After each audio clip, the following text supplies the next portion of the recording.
Good evening and welcome to the Town of Garner Town Council regular meeting of June 16th, 2026. And if you think it's a beautiful evening this afternoon, you should have seen it early this morning. It was so cool. I went out and mowed the grass and felt like I was up in the Colorado Rockies or something. It was so refreshing. It was just great. We're glad you're here. The meeting's called to order. And as we get started, I'm going to ask the town clerk to please call the roll. Mayor Gupton, Here. Mayor Pro Tem Dellinger, Here. Councilmember Matthews, Here. Councilmember Singleton, Here. Councilmember Stallings, Here. and Councilmember Vance. Here. Thank you. And this evening, our council member Phil Matthews has the honor and privilege of leading the Pledge of Allegiance and the invocation. Please stand if you can. I pledge allegiance to the flag of the United States of America and to the republic for which it stands, one nation, under God, indivisible, with liberty and justice for all.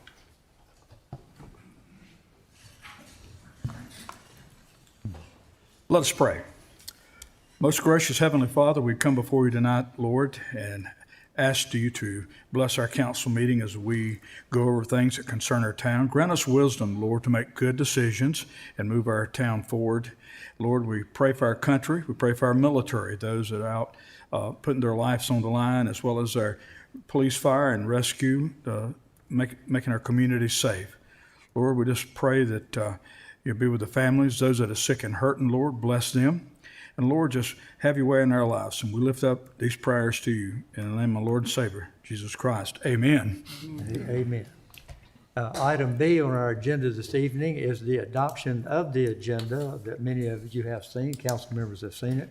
Can I get a motion and a second to adopt the meeting agenda? So moved. Second. Motion by Mr. Stallings, second by Mr. Matthews.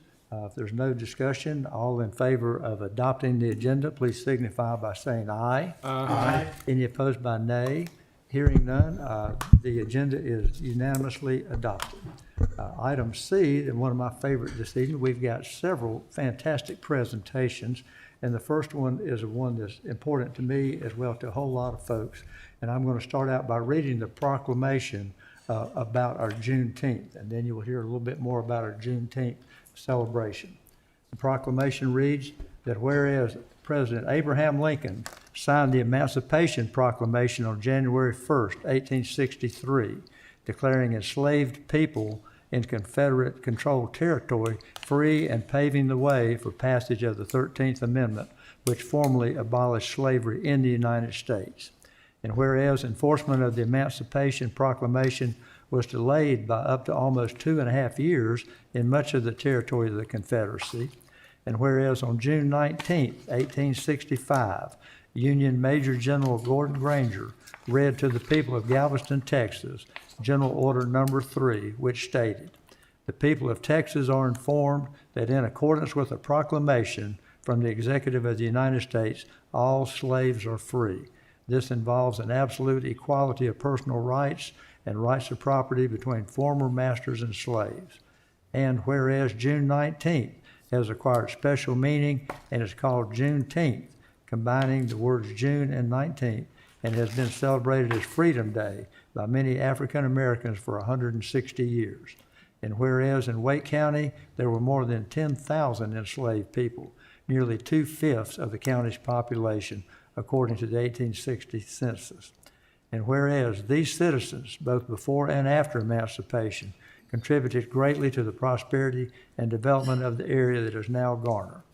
And whereas the creation of a Garner Juneteenth Committee was authorized by this town council to raise awareness about Juneteenth and about other information that places Juneteenth in historical context. And whereas the United States celebrates its freedom from tyranny on July 4th, 1776, but we acknowledge that not all Americans were free on that day. Therefore, Juneteenth should be celebrated alongside July 4th, Independence Day, and not in lieu of. And now, therefore, I, Buddy Gupton, Mayor of the Town of Garner, do hereby proclaim June 19th, 2026 in Garner is Juneteenth, Freedom Day. And I would like to ask our Public Information Officer, Rick Mercer, to tell us a little bit more about it and some recognition as I walk over that way to deliver the proclamation. Good evening, Mr. Mayor and Council. Thank you again for reading the proclamation this year. The committee, and I know our community appreciates that. The Juneteenth celebration this year will be on June 20th, on Saturday, June 20th, starting at 11 a.m. at Garner Performing Arts Center. It's free. Everyone's welcome. We hope to see a good turnout. As usual, we'll feature a lot of our local history and also place it in some context, and we'll have some performances that will, I think, inspire and energize people. So we look forward to that again. This Saturday, June 20th, 11 a.m., Garner Performing Arts Center. Hope to see a lot of people there. And I do want to invite our committee members, the handful we have here, to join us for a photo with the mayor. No job is complete without a photo op. Show us where to stand, Rick. Show us where to stand, Pat.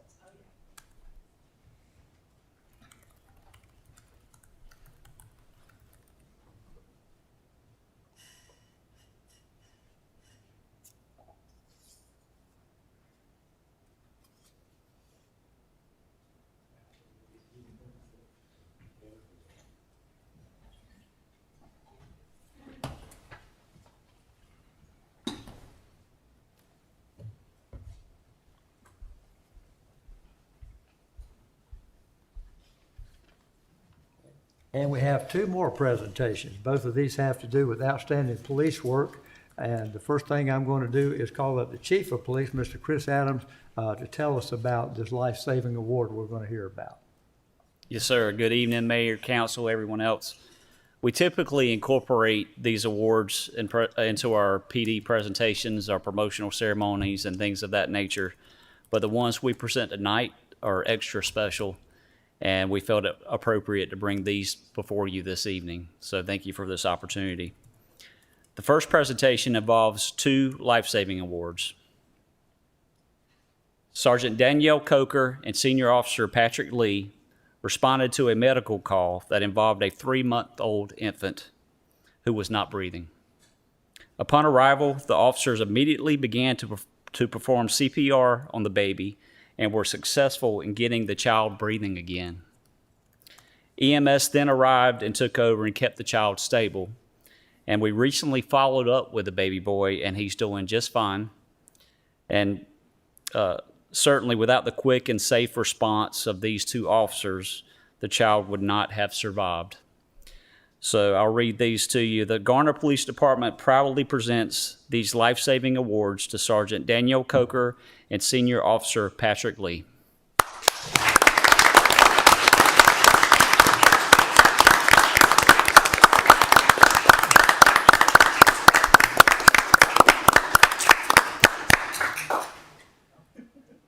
Hey, march them up front for the photo op. Well, we can go ahead and do the other one if you'd like, then we could do both photos at the same time, You're if in that's all charge right. here, sir. Okay, yes, sir.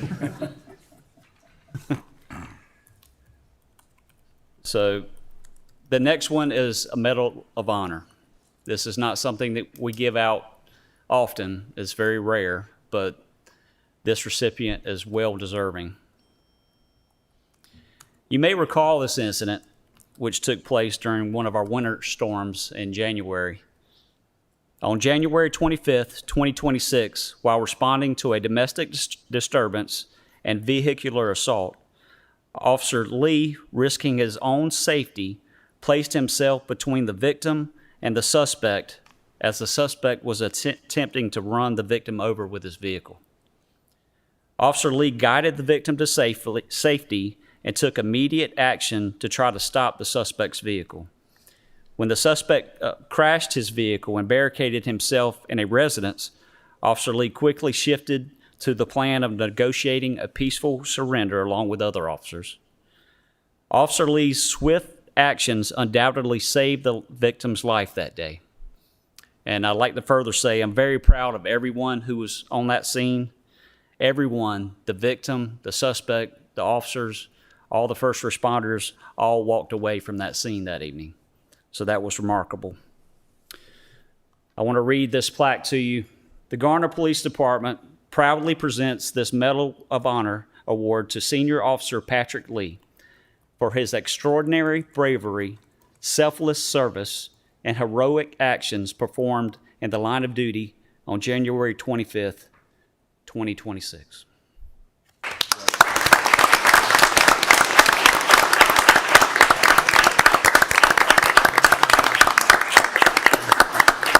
Ask them if they'd like to say anything, and they declined for now, but we're ready for the photo when you are. Where's Rick? Where's Rick? I say one picture's worth 1,000 words. That's right.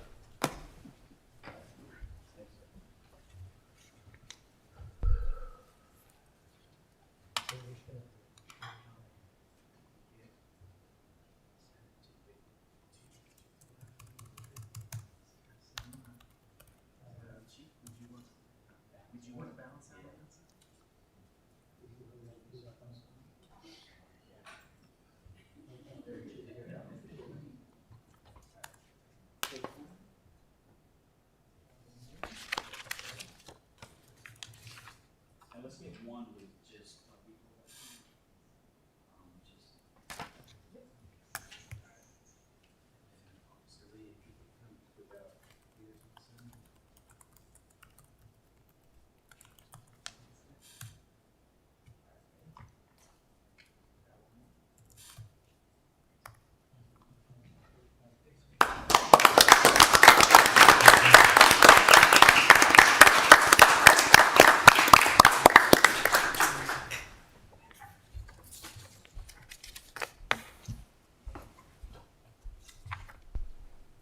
And if you think that was exciting, let's go to petitions and comments.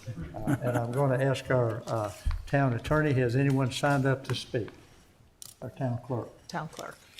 We have 3 individuals signed up to speak. 3 individuals. In that case, then, let me read the instructions about petitions and comments. This portion of the meeting is to receive comments from the public on items not included in this agenda regarding matters germane to town policies or business or subjects within the town council's real or apparent jurisdiction. Individuals or group spokespersons must sign up with the town clerk prior to the start of the meeting. The council is interested in hearing your concerns, but will not take action or deliberate on subject matter brought up during the petitions and comments segment.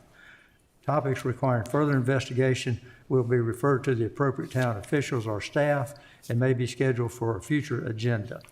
Each speaker is limited to 3 minutes, and we've had good success with that, so everyone has a chance to speak. That being said, who is our first speaker? Mr. Ricky Pierce. Mr. Pierce, please address the podium and introduce yourself with name and address. My name is Ricky Pierce. I live at 1810 Bandora Springs Road. On February 2nd, 1955, 2 brothers who grew up dirt poor on Creech Road began their dream of owning their own business. 71 years later, that business is still in operation, still family owned. That business was founded by my father, Mitt Pierce, his brother, Macon Pierce. Pierce Brothers Roofing Company is still run by my cousin, Donnie. 1956, Purvis Jones started Jones Insurance Agency on Main Street in Garner. Purvis was a man about town, volunteer fireman. Everybody had business with Purvis. 1958, Sam and Anna Hudson came to Garner and opened up Hudson's Hardware, and we all know what a flourishing enterprise that's been. Before that, there was Green's Grill with Mr. Durwood Green. The governor of North Carolina used to go out there and eat chitlins, I understand. Today, it's Angie's Restaurant. Toot and Tail was run by the Poole and Sparkman family. Sleepy Macon ran Travelers Service Station back in the 50s and 60s. B.R. Poole had a gas station on Old Garner Road where the men gathered in the afternoon. Before headed home, I think they would all get a cold beer. 1965, Bill Jones Tire Service began, and in 1970, Roland Dutton Sr. purchased it, and it's still in operation today, run by his son. There are many others who built this town through their sweat, their hands, their labor. They built it to make it what it is today. Most of those business owners didn't serve on this town board. They were too busy trying to make a living and trying to make Garner what it's become. But they trusted the people that did. They believed in them. They were neighbors and they were friends. They were church members. And they took confidence in what they were doing. You saw these guys all over town. You'd see them at the bank, at PTA meetings, at Little League games, church barbecues and fundraisers, and anywhere men gathered after work. 2026, we have a new generation of members. And what do we know about them? Well, I've been here all 74 years, so I know a little bit about all of you, more about some than others. Two of you I know very little about. Don't know where you work, don't know where you go to church, if you go to church, and that's okay. But we see you when there's a town function and there's a photo op, but we don't see you out and about. The man in this town that built this town, they did it with their muscle, with their blood, sweat, and sometimes tears. Today we've got a new breed. We've got a policy nerd. I don't know what that is. It sounds like something I don't want to step in and walk out in the yard barefooted. But we've got people that have got different backgrounds. You have eloquent words. You like to pontificate. But you don't want to be a part of this town because as of yesterday, this is the tax records of each one of you board members. Who owns property in this town? Who owns dirt? Who's invested? Mr. Matthews, Mr. Singleton, Mr. Vance, y'all are invested. You pay nice taxes. I saw the value of your homes. Mr. Dellinger, Mr. Stallings. Mr. Stallings rents. Mr. Dellinger lives with his girlfriend. I'm sorry. When it comes, Wife. well, sorry. It doesn't show up on your records. It's my time, so you be quiet. We're running. When it comes time for voting on things that affect the citizens of this town, when it affects their taxes, if you don't own anything, it's not in your name, you need to abstain from voting. Thank you. Thank you, Mr. Pierce. Who is our next speaker? Mr. Richard Godfrey. Mr. Godfrey, please come to the podium, introduce yourself, name and address. Good evening. My name is Richard Godfrey, 106 Pineway Street in Garner, a longtime resident of town. Some years back, we built a rec center, which has been a major addition to the town, and it's a great place to do a lot of different things over there. I'm speaking on behalf of the pickleball community. I know this is a very small potato thing here, but anybody that plays pickleball, there's a growing number of people, and we have this great facility, and a lot of people play there all day long. Unfortunately, whenever they designed the place and painted the lines on the floor, whoever painted the lines on the floor either didn't take their medication that day or they took somebody else's because the lines were painted the same color as the floor. So it makes it difficult to see where the court delineates. So something just to put before you, my understanding is that the paint is put on the floor and then it's lacquered over the top. And usually it seems like every Christmas, between Christmas and New Year's, they redo the floor, or at least resurface it or do something. And it seems like at that point would be a good time to look into making those lines so that somebody can see them. Again, I apologize for my time in front of you. This is a very petty little thing, but I just haven't gotten anybody to listen to me at the rec center, so I decided to come here and just put that before you. It's a simple fix, I think, and I think it would make a lot of people happy. We're all having a good time playing pickleball, and most of them are complaining about they can't see the lines, so I get tired of hearing that too. So thank you very much for your time. Thank you. Everybody loves pickleball. Who is our next speaker? Anna Shelton. If you would, please come to the podium, introduce yourself, name and address. All right. Hello again. My name is Anna Shelton. I live at 1225 Sutherland Road here in Garner. I'm here to speak again about the issue of flock safety and the effects of mass surveillance in the town of Garner. For those of you in this room who are unfamiliar with this issue, Flock Safety is a private startup tech company that has erected 20 surveillance cameras on roadsides all around Garner. These cameras watch traffic and take pictures of your vehicle every single time you drive past, logging your license plate and other identifying features about your car, effectively tracking all your movements and whereabouts, which can be accessed at any point by law enforcement or by the company itself. Flock Safety claims that security and accountability are of the utmost importance, which for law enforcement is a good thing. We generally trust our police officers. But what do you do when the accountability portion of that promise starts to erode? People increasingly want to know the reasons for constant surveillance by their local authorities, and the audit logs for this technology is a big part of that accountability.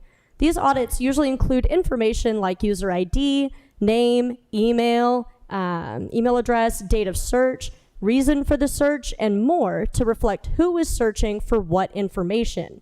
However, Flock Safety claims that network audits will no longer include officer name, specific plates searched, vehicle fingerprint, and open text search reason. Does it not seem strange that a private company is so eager to scale back the measure of record keeping for this extremely invasive technology? It's been proven and known by these audit logs that a Flock employee by the name of Bob Carter accessed a camera the company is affiliated with to view footage of a children's gym back in September in Dunwoody, Georgia. Since this information came to light, I found out that the record of this access has been wiped completely clean from the Flock system. Are these the people we want involved in our community? Why is the Garner Police Department slated to spend a staggering $449,375 and a multi-year contract that extends into 2028? This money could be spent on hiring new police officers or increasing training efforts. Why is it being essentially offshored to a private company? Why is it being in Atlanta, who has essentially been time and again proven to mishandle sensitive information? Many of the cameras in Garner are located in public parks, not high crime areas the community is worried about. Because of this, we need to worry about safety for our citizens. It's been shown that Flock cameras have extremely lax security metrics, showing that they don't even use two-factor authentication. The means of which you log into Facebook is stronger than the technology that is used to track your every move, and it is being used to watch your children in public. I have literature on this subject for anyone that wants after the meeting. Thank you for your time. Thank you very much. We appreciate input from all of our residents. Many ways to do it. Thank you for being here. Thank you for being civil and all going by our rules. No other speakers tonight? No, sir. Okay. Well, that brings us to item E on our agenda, which is the consent agenda. This evening, there are 6 items on there, typically of a more administrative or routine matter that we can approve, but sometimes we need to look at these closely and ask ourselves, is there anything that need to be removed from the consent agenda for a more in-depth discussion? That being said, is there any council member who wishes to remove an item from the consent agenda? Mayor, I'd like to ask if we take item 1 and move it down to old and new business and discuss it right before we go and have discussion on the budget, since it's budget related. Okay, and so you're making a motion to move Motion that out? to remove number 1 and approve the rest of the consent agenda. Okay, is there a second? Second. A second by Mr. Stallings, motion by Mr. Singleton. Let's take a voice vote on this. All in favor of moving item number 1 out for separate discussion and approve items 2 through 6, please signify by saying aye. Aye. Any opposed by nay? Hearing none, that passes unanimously. And that takes us right along to a discussion of item number 1 is a budget amendment related to fiscal year ending 26. And I would ask that we move it down to old new business and discuss it before the budget, since it's budget related. And then we just go ahead and move on with the public hearings. okay, so you're asking that we move that from before the public hearing to after the quasi judicial hearing? Okay. We got new and old business, and we got 1 nominations and committees.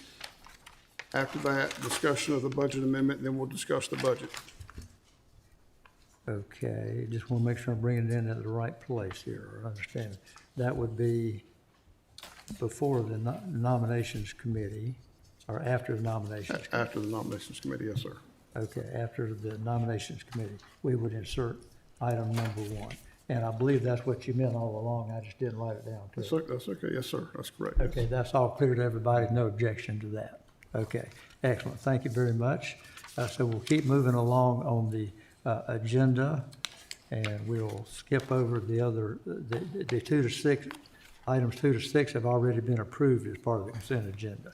And that brings us to our public hearing, section F. Item number 1 is legislative hearings. They do not require the sworn testimony. All persons interested in speaking must sign up with the town clerk. Town staff will present a brief presentation followed by the applicant, and other persons who may wish to comment on the item will be recognized to speak. And let's move over here to item 1.1, which is a voluntary annexation, case number ANX 26-001, related to Renmore Pines. And our sponsor and our speaker here, I believe, is Jeff Triesenberg, our planning director, to talk about the planning and zoning aspects.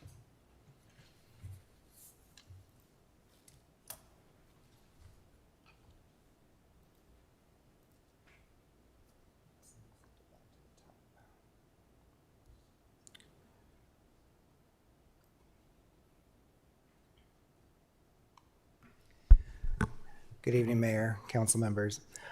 Yes, we do have one legislative item for you tonight, and it is a follow-up from a development approval, contiguous annexation for the Renmore Pines subdivision. Again, this will be, sorry, flipping to the wrong page. A little over 27 acres, or actually closer to 30 acres, a little over total by the time we include right-of-way. Currently makes up two parcels at 1600 and 1612 Clifford Road. Ownership is still in the name of the Lorraine Bryan and Daniel and Peggy Tingen, but this was approved for residential development back on June 17th of 2025. For that residential development, we do have an ordinance attached here for you to adopt should you decide to approve. Again, here's the map.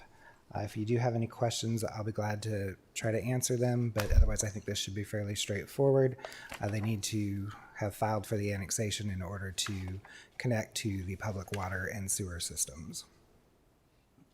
Okay, do we have any other individuals signed up to speak? No, sir. Do we want to hear, does the applicant want to make a statement? I'm One not moment, sure Mr. if- Mayor. Excuse me. I believe the applicant and their team are here and available to answer questions. Okay. So no other individuals have signed up to speak. You're available to answer questions if they're here. At this point, let's hear what comments or questions we may have from council. Let's start with Mr. Vance. Questions or comments related to this annexation? No questions, no comments. Mr. Dellinger. A comment. I'm going to vote no against this, on this annexation.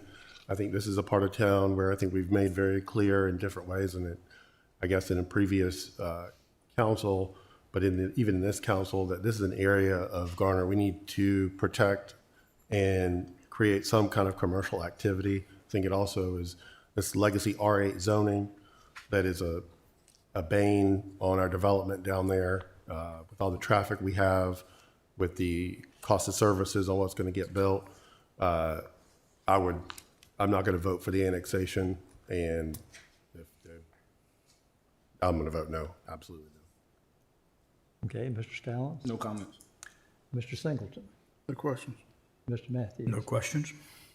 Okay, if there's no further questions, we will close the public hearing, and I will ask council members for a motion related to the ordinance for annexation 2026-5385. Is there a motion?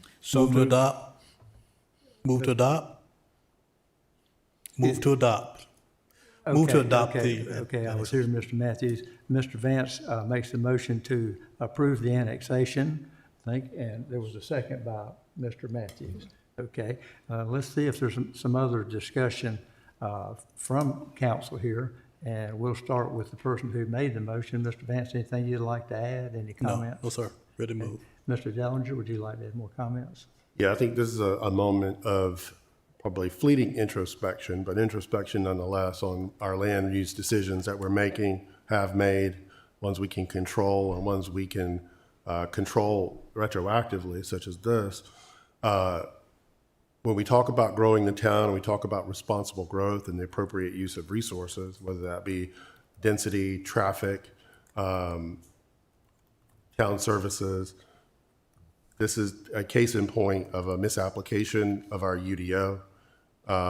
With our R8 zoning, it is not located anywhere near commercial. R8s are supposed to be transitional. We've worked on fixing this, what I call loophole, which is basically what it is. But it doesn't mean we are left without any options whatsoever to address it now. So I will be voting no. If they want to develop it without, water and sewer or pay more for it, that's their prerogative. But I don't see this as being in smart growth for the town. That's my only comment. Thank you. Okay. Mr. Stallings? No comments. Mr. Singleton? No comment. Mr. Matthews? Just that this has been in the works for quite some time, and I know this group has been before us, and they've done everything we've asked of them to do for this development. And I just wanted to That's why I'm supporting it. I think it's a nice development, and it'll do well there. Thank you, Mr. Matthews. I will make a comment. I don't get a vote on this, but it seems to me that when this project came through for the rezoning, they addressed many of the concerns of council. They moved ahead with the plan, and this typically is a fairly routine annexation at this point after the rezoning. I agree with Mr. Dellinger. We do need to be particularly sensitive in this area of town. We certainly want commercial. We want high-end residential. And we're trying to implement that more as we go. At this point, it has been approved for the rezone. It's here for us for the annexation. If there's no more comments from council here, I'm going to ask for a roll call vote on this. And I'm going to start with Mr. Vance, who made the motion. If you're in favor of this annexation, please signify by saying aye. Opposed by saying nay. Aye. Okay, Mr. Dellinger? No. Mr. Stallings? Aye. Mr. Singleton? Aye. Mr. Matthews? Aye. Sounds like a 4-1 approval to approve the voluntary annexation. Thank you very much. That concludes that portion there. And this takes us along to item 2 in that section, which is the quasi-judicial hearings. And we do need to read this. This is a little bit different here. When a public hearing requires a quasi-judicial hearing, each council member will be required to discuss whether he or she has a fixed opinion prior to the hearing that is not subject to change, or had any ex parte communications, or any close familial, business, or other associational relationship with an affected person or financial interest in the outcome of the case. 30 days ago, I said, yes, I have had some communication outside of this chamber with the property owner who I had called at that time to indicate that his attorney should contact our attorney. There had been some miscommunication. Since that time, I did receive a call from one of the development partners who just wanted to chat about SUPs and projects in general. We made no decisions or voiced no strong opinions on this. So I have had communication. I'm disclosing that. I don't get to vote on this anyway. So let me get back to the quasi-judicial literature that we have to read. These hearings are fact-finding hearings, and only competent, material, and substantial evidence that is not repetitive is allowed. Only expert witnesses based on training and experience may testify as to the impacts of property values, traffic safety, or noise levels. All persons wishing to testify or provide comments must sign up with the town clerk and be sworn in prior to testifying or submitting written comments. This particular public hearing was continued from June 2nd, so individuals who were sworn in during the first hearing do not need to be sworn in again. And I believe we have 1 or 2 perhaps additional. If you would, where would you like to see them, town clerk?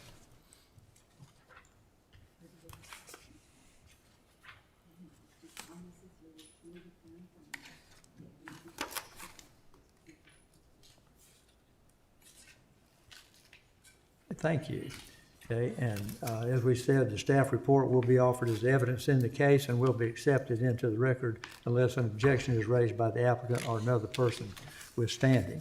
So the item that we're addressing here is special use permit SUP SP 23-03, Timber Drive East mixed use, and Mr. Joseph Linsky, Planner 2, will be giving us bringing us up to date from how we continued this about 30 days ago. Thank you, Mayor, and members of council and members of the public. I'll be brief in my presentation here since we already went over this a couple weeks ago, but this is the Timber Drive East mixed-use project. The other name is the E District, you might know it by. So again, this is for 300 multifamily apartment units and 9 retail buildings that are over 95,000 total square feet. It's 42 acres on a larger parcel at the corner of Timber Drive and White Oak Road. The portion of the property to the south has retail as well that is also part of the E District. The adjacent properties to the east, there is the White Oak Shopping Center. To the south, there is the SP 2301, which is the other retail portion that's part of the E District. To the north, it's undeveloped, and to the west, There's R2 land, and then the WakeMed facility will be there as well.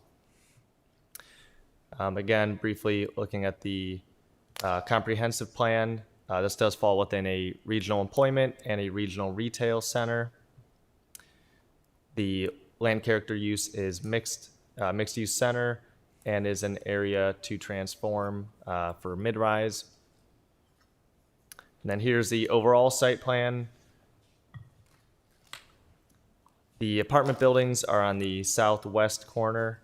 Again, 300 units over 4 buildings. Does have a SCM on this portion here. On the southeast corner, we have the grocery store, and then 3 out parcels that'll be developed later. And then the northern portion, we have the Carolyn Drive extension that'll come from timber and access into the site, and that'll lead to the village center, which is the retail. I'm gonna skip ahead here to the conditions, since that's primarily where we left off at the last meeting. So these are primarily the same. A lot of these are standard for most site plans and subdivision plans.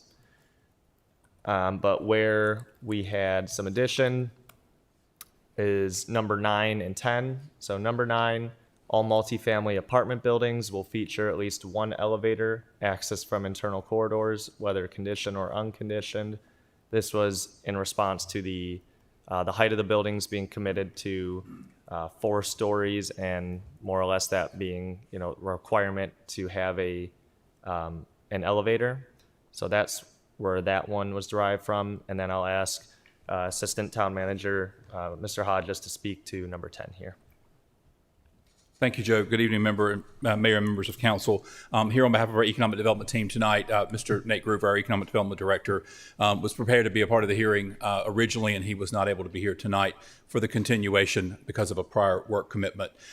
We were hearing council's concerns about the potential impacts that the Blue Ridge loophole could bring to this project. We did want to remind council that we do have an economic incentive agreement that we've worked with the developers on. Council approved a resolution last fall to give the general outline for that. We'll continue to work on the details of it. As was mentioned previously, we will have language in the agreement that does address this issue. As a reminder, though, that agreement is based on the development of a project that does pay taxes. And then the contribution or the grant that is made back is dependent on those taxes. So any reduction or deferral or elimination of taxes by this project would leave them unable to fulfill their obligations and ability to recoup dollars for the infrastructure that they're investing. But nonetheless, we heard your concerns. Our staff and council have worked with the development team and their council to come up with the condition that you see here as condition 10. It is lengthy, but I think it's important for us to read it to make sure everyone understands it and can answer any questions. So the condition states that for 30 years following the date of approval of this SUP, the owners of the property shall not apply for a property tax exemption under section 105-278-.68 of the North Carolina General Statutes. Unless otherwise amended, this condition shall be binding on all successors and assigns of the owners 30 years following the date of approval of the SUP and run with the land. Any application for a property tax exemption under this section of the statutes constitutes a major modification or amendment to the SUP and will require town council approval prior to such application being made. So that language is being proposed, and we'll ask the development team for their concurrence on that, but wanted to pause here and just field any questions that council may have about this condition satisfying the concerns that you had previously. Okay, so let's start with Mr. Matthews, see if there's any questions for our staff so far. Mr. Matthews? I think you most certainly responded to the concerns, at least I heard at our meeting, and I'm satisfied with them. Mr. Singleton? Yes, Mr. Hodges, may I ask the Attorney Jones, if she is comfortable with said document? I'm assuming you are, since it's before us. Yes, I consulted with both our outside counsel and with the counsel for the applicant to come up with this language. While it is limited to 30 years, we feel that this is the best solution to the issue at hand. Should there be a legislative fix, so to speak, I just want to let you know that bill has not moved out of committee.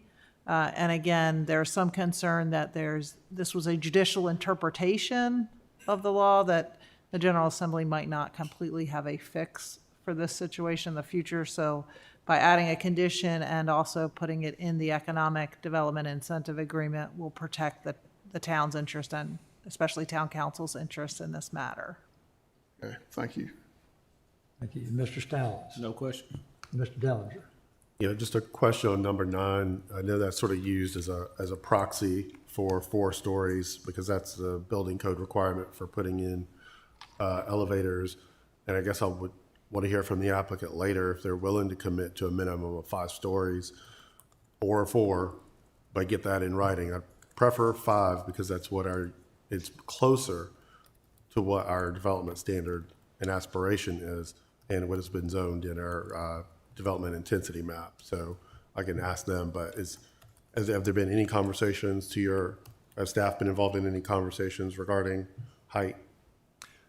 Not since the last public hearing, no. Looking back at our comments initially from the submittal, we did make that comment early on several times, but not since June 2nd. So staff had given feedback to the applicant? Yeah, yes. In that regard. Thank you. Okay, Mr. Vance? No questions. Okay, so that's good for a first round there. Do we want to recognize the applicant to make a presentation? Yes, that would be appropriate.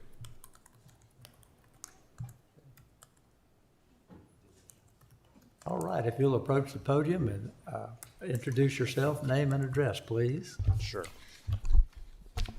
Good evening, Mayor, members of the Town Council. Toby Coleman. I am here on behalf of the applicant. I'm an attorney with Smith Anderson in Raleigh, 150 Fayetteville Street in Raleigh.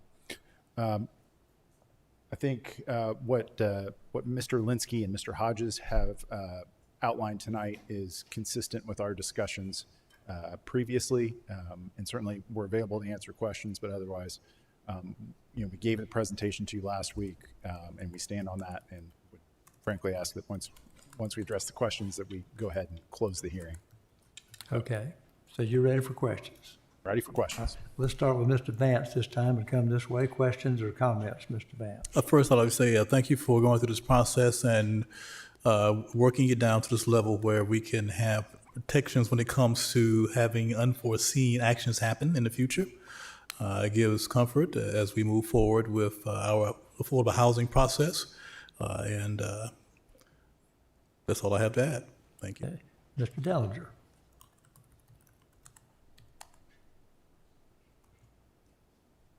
Can you come back to me, please?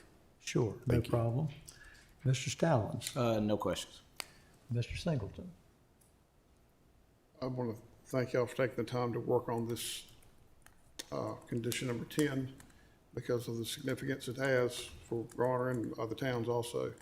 And being with it tied, as you mentioned 2 weeks ago, to the Economic Development Incentive Program, that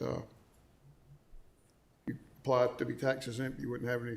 So it all kind of held hands and worked. But anyway, thank you for meeting up with our staff.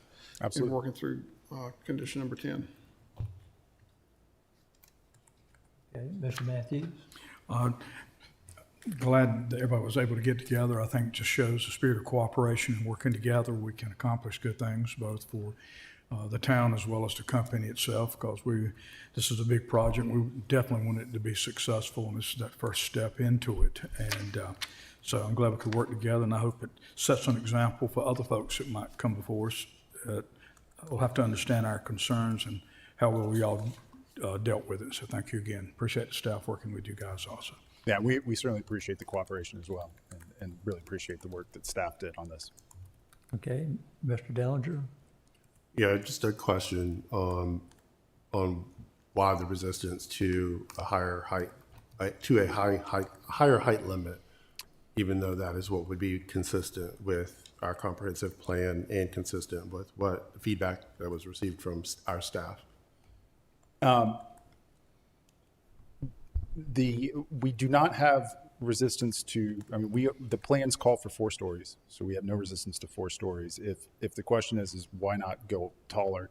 At this point, it's in large part because going taller would require redesign, among other things, and we're ready to move forward with the plan.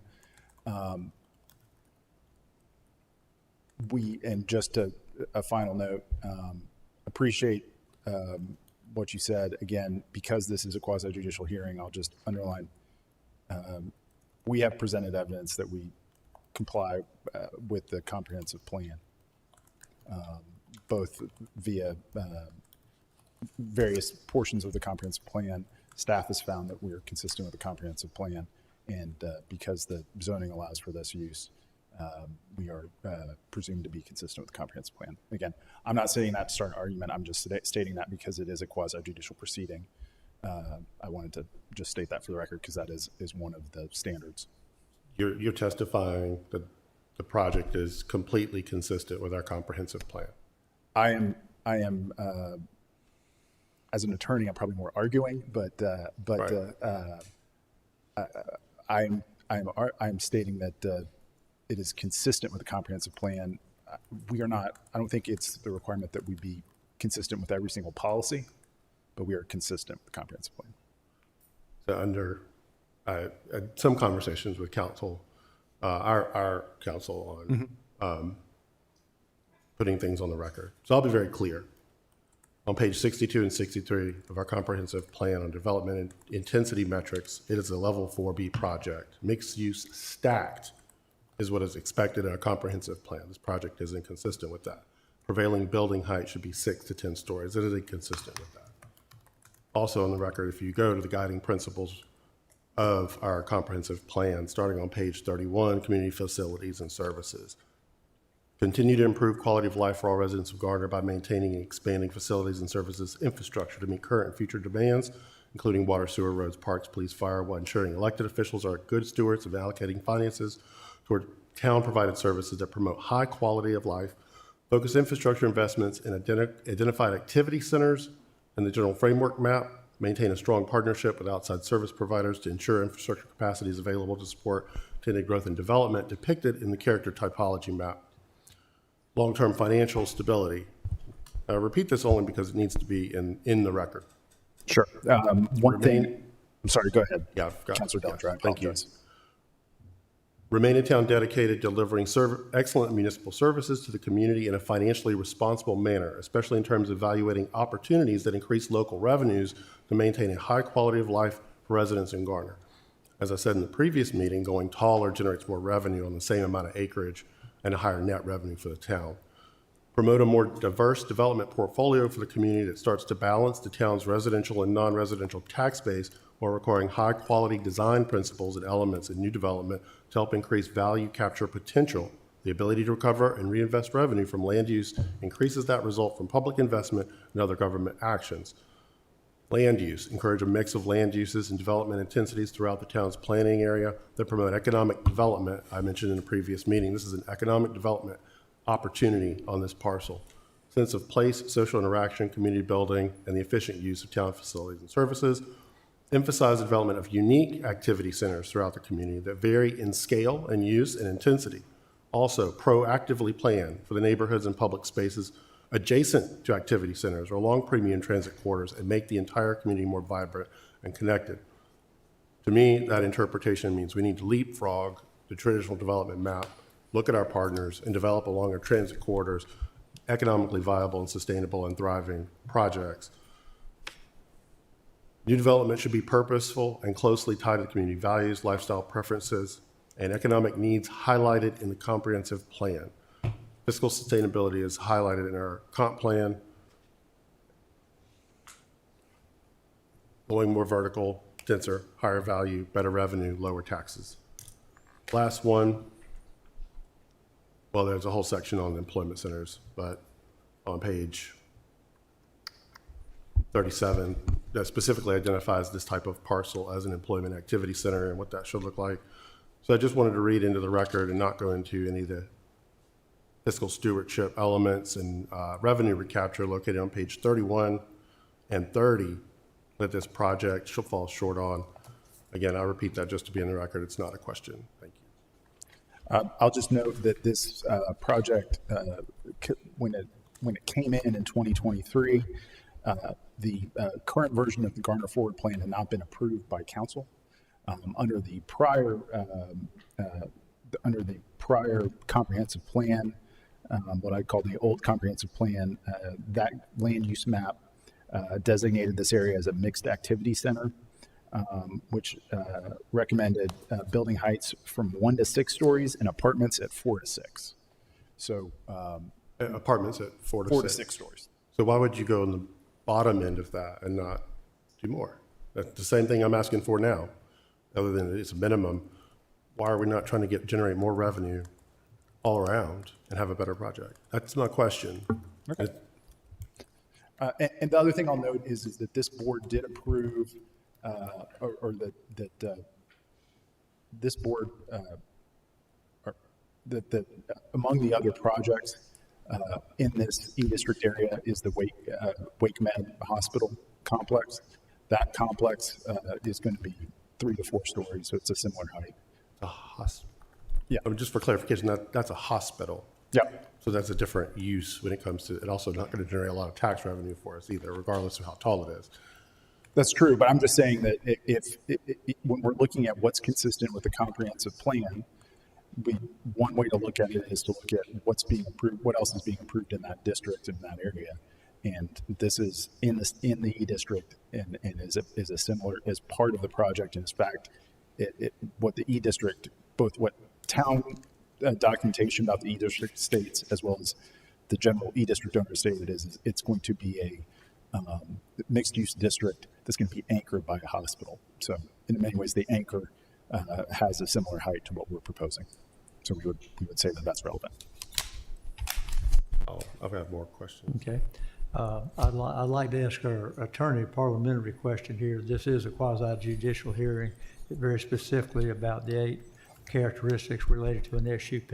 Just want to make sure that we're keeping our questions and our information related to that. And I'm looking to you to be the judge. Do we need to speed up, slow down? Are we in line with the items we should be discussing? The public hearing is still open, so council may question any witnesses that it wishes to do at this time. Okay. And again, you are correct that the factors are listed in section 4.94 of the UDO. It lists the factors to be considered, as well as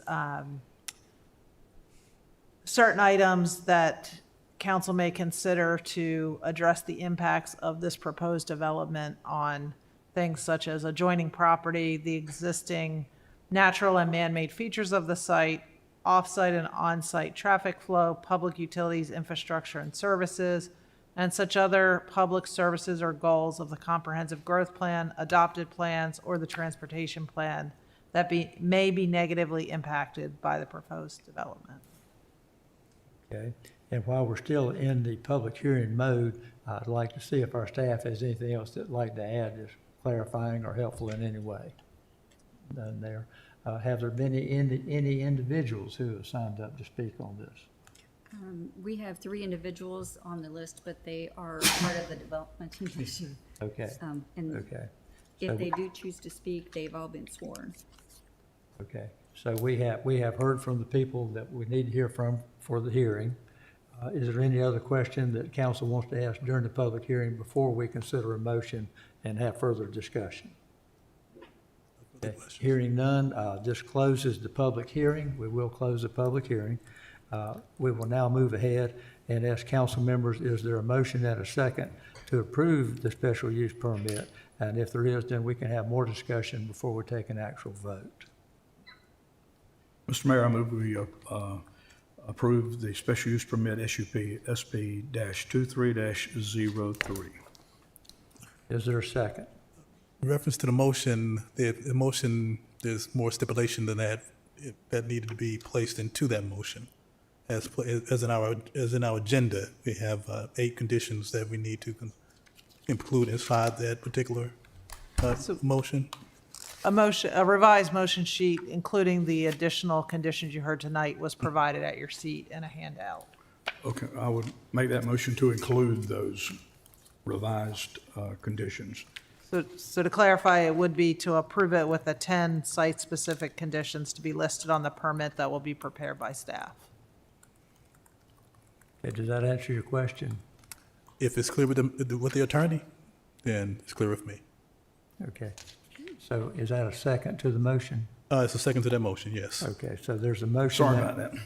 Okay, yeah, there's a motion from Mr. Matthews, a second by Mr. Vance, to approve the special use permit with the conditions that were brought forward. And now we can take another round of questions or comments. Mr. Matthews, you made the motion. If you could start with any further questions or comments, discussion about this. I have none. Mr. Singleton, No, sir. Mr. Stallings, Mr. Dellinger. Yeah, I just ask my council members that we have the ability to impose a condition before I make that motion, don't get a second. Anyone have any interest in debating that? Ask that again for clarity. I could make a motion for us to add an amendment, to add a condition for a minimum of 5 or 6 stories. I just want to know if there's even an appetite for having that conversation. Well, let me ask more than appetite, let me ask the parliamentary correct thing in a quasi judicial. We have a motion and a second before us. Are we prepared to entertain any other amendment or? That's what I'm asking. Well, yes, Mr. Dellinger can make a motion to amend the substantive motion. If it does not receive a second, that would be an indication that there's no further discussion. If there is a second, then council would debate that particular amendment first. Okay, so you are able to request an amendment at this point, is what I'm hearing. Do you wish to make an amendment to this motion? I'll make the motion for an amendment. I'd like to amend the motion by adding a condition to require a minimum of 5 stories for every multifamily building. And the question, is there a second to that? Second. Okay, there's a motion by Mr. Dellinger and a second by Mr. Stallings that we add another condition of at least 5 stories per apartment building. Is that the way it's stated? Okay. So help me out here, parliamentarian. Do we have another round of discussion on the motion and the amendment, or just the amendment? You would have discussion on the amendment first. We If have the to- amendment carries, then you would go back to the, The you motion would that's then already debate been the made. overall motion with the amendment included. Okay, I want to make sure we're strictly in line with all the rules and regulations here. Okay, so now we're talking about the amendment that's been made, the motion's been made and seconded to make an amendment to the original motion, which would stipulate another condition of at least 5 stories on each apartment complex. And let's start the conversation with Mr. Vance down here. Okay, well, go ahead. Let's hear from you. Yeah, thank you. I appreciate council giving us the opportunity to at least debate the amendment. I think according to the record and our expectations, this project is then consistent with our comprehensive plan. I think we understand that this E-district in general is a once-in-a-lifetime opportunity, an economic opportunity, and we need to maximize it to as much as reasonable and rational and within the scope of the existing plan. I don't think we're asking for 10-story buildings, but I think we need to take the opportunity that we have to mitigate the impacts. And when we talk about mitigating impacts, we're talking about delivery of service and public service, which directly relates to the amount of revenue the town can generate to provide those services. It is just a simple logical conclusion that when you add stories, you're adding value. You're also adding value and customers to the adjacent commercial. I think if this project came to us in one of our developer review sessions tomorrow, we would have little debate on how high we wanted these buildings to be. And that is sort of the objective standard we need to apply, as this is the only opportunity and only bite we're going to get at this apple to get closer to our aspirations through the special use permit and this amendment. It'll be a better project. It'll generate more revenue. So that's my case. It's an economic one. It's an aspirational one. It also, I think, sets a precedent for the rest of the development of this parcel, that there's an expectation that when our staff makes a representation to you, on what is expected, that you should probably follow through with that to the best of your ability and not wait 3 years and ignore it. So I'll pass. Balance. Mr. Singleton. Mr. Dillinger makes good points. I don't disagree with that. I think when this project started some time ago, maybe years ago, it was 3-story, got to 4-story. It's a project that's going to kick off the hub of activity along with the hospital. So I'm okay with the 4 stories as it is. Again, I understand his point that he's stating this, but I'm okay with the project. It is as presented currently. Mr. Matthews. I would agree with Mr. Singleton. You know, this has been out there for some time, and my colleagues, I understand what they're saying, and they make some good points. However, in this regard, I'm okay with the 4 stories as presented, because this thing needs to be moved forward, and so I'm fine with the 4 stories. Mr. Vance, comments? I would just say that this project has gone through a review process in which it typically goes through with this council, with the developer coming and discussing it with us in detail. We had the opportunity to provide those particular concerns at that time and make the adjustments according to the plans that we had available relative to the comprehensive plan and also to the UDO. I believe that we have gone through a comprehensive process of getting clarity on issues that were of key concern, and I agree that this is definitely the key location for Garner, and we are moving in a direction I believe is a positive one relative to all the other development that is going to be spurred because of it. And with all that being said, I'm comfortable with the current 4 stories that's being recommended. Okay. Mr. Dellinger, further comment? You can call for a vote, or, I'm sorry, Mr. Stallings? Yeah, okay. Well, that's a lot of good discussion. It's an important question, 2 sides to every coin here. I guess at this point, it is time to take a vote on the proposed amendment that would add the conditional, the third condition of 5-floor minimum. And we'll take a roll call vote, and let's start with the gentleman who made the motion, Mr. Dellinger. If you're in favor of the amendment to require 4 floors minimum as a condition, if you're in favor, signify by saying aye. Opposed by nay. 5 stories. 5 stories, excuse me, yes, 5 stories. I'm in favor of the amendment. Aye. Okay, Mr. Stallings? No. That was no. Mr. Singleton? No. Mr. Matthews? No. Mr. Vance? No. Okay, that sounds like 4 noes and 1 yes, so the motion does not pass. We'll go back to the original motion, or the earlier motion, which was to approve this SUP with the 2 changes, the 2 conditions that have been added. So that one's still on the floor. Is there any further discussion, any further observations, comments we want to make on that? Okay. Hearing none, let's call for a roll call vote on the original issue here, which was to approve. We got a motion and a second to approve the SUP, and I think the motion was made by Mr. Matthews. If you would start, if you're in favor of that, please signify by saying aye. Aye. Mr. Singleton? Aye. Mr. Stallings? Aye. Mr. Dellinger? No. Mr. Vance? Aye. Okay, it sounds like a 4-to-1 affirmative vote on that, so the special use permit is approved. Carried by a vote of 4-to-1. So that Approved with the 10 site-specific conditions. Approved with the 10 site-specific conditions. That was in the original motion. Yes, those 2 conditions that were added. Thank you very much.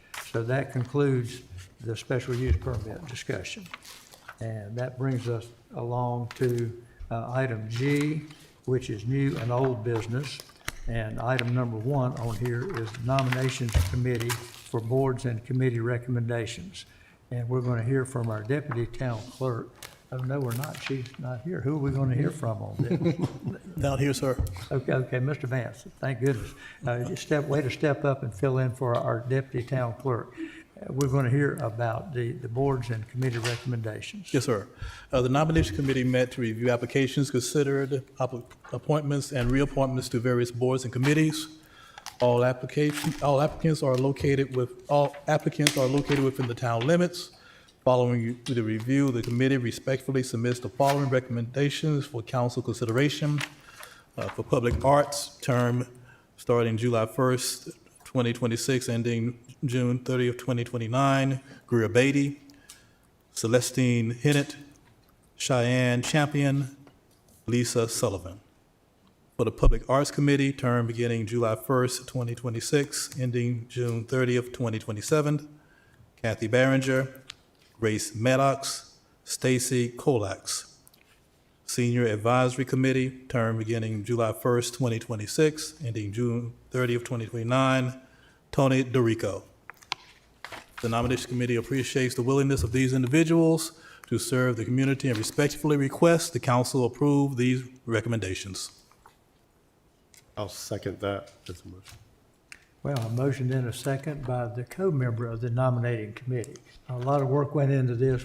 We're getting near the home stretch, I think. There's maybe one board left to be filled, and that was the most recently.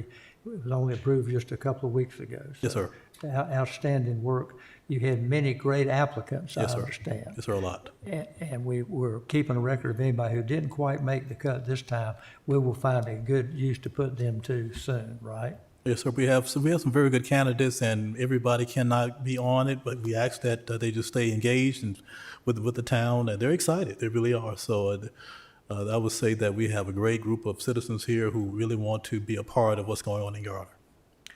Excellent. Well, yeah, a great job by our citizens in stepping up to fill these things. We really do want their input, and this is a great process of doing it, a great tool for doing that. So thank you, Mr. Vance and Mr. Dellinger, for working through that. And Mayor Gibson, I'd like to thank Mayor Pro Tem Dillinger and also for the staff for all their hard work they put into this endeavor as well. Good work by all around. Any other comments before we vote on this one? Okay, we had the motion by Mr. Vance and the second by Mr. Dellinger. And let's say all in favor of approving these board appointments, please signify by saying aye. Aye. Any opposition by nay? Hearing none, it passes unanimously. Good work, team, good work. And now I believe that brings us back under the new and old business category, back to item number 1 from the consent agenda, a budget amendment related to fiscal year 26. And who should we be calling on here for a present? You want to lay the groundwork here, Mr.? Well, yes, I sent an email to staff this earlier today and got a response. And if Mr. Beck could come up and if you can access the Excel spreadsheet that you sent to us in the email, I had a few questions off of that before I get to the amendment this year. Yes, sir. I have a printed copy of the spreadsheet with me. Okay, you can't bring it, put it up on here? That's okay, I can ask questions, that's all right. Okay. I got it in front of me, part of it in front of me. And, you know, when we close out fiscal year 26, it takes you months before y'all close everything out. Yes, So sir. I'm looking at some of the Excel numbers from 25, the final audited budget amounts. Budget was 82 million. According to this, we spent about 66.5 million, which left about 15.5 million.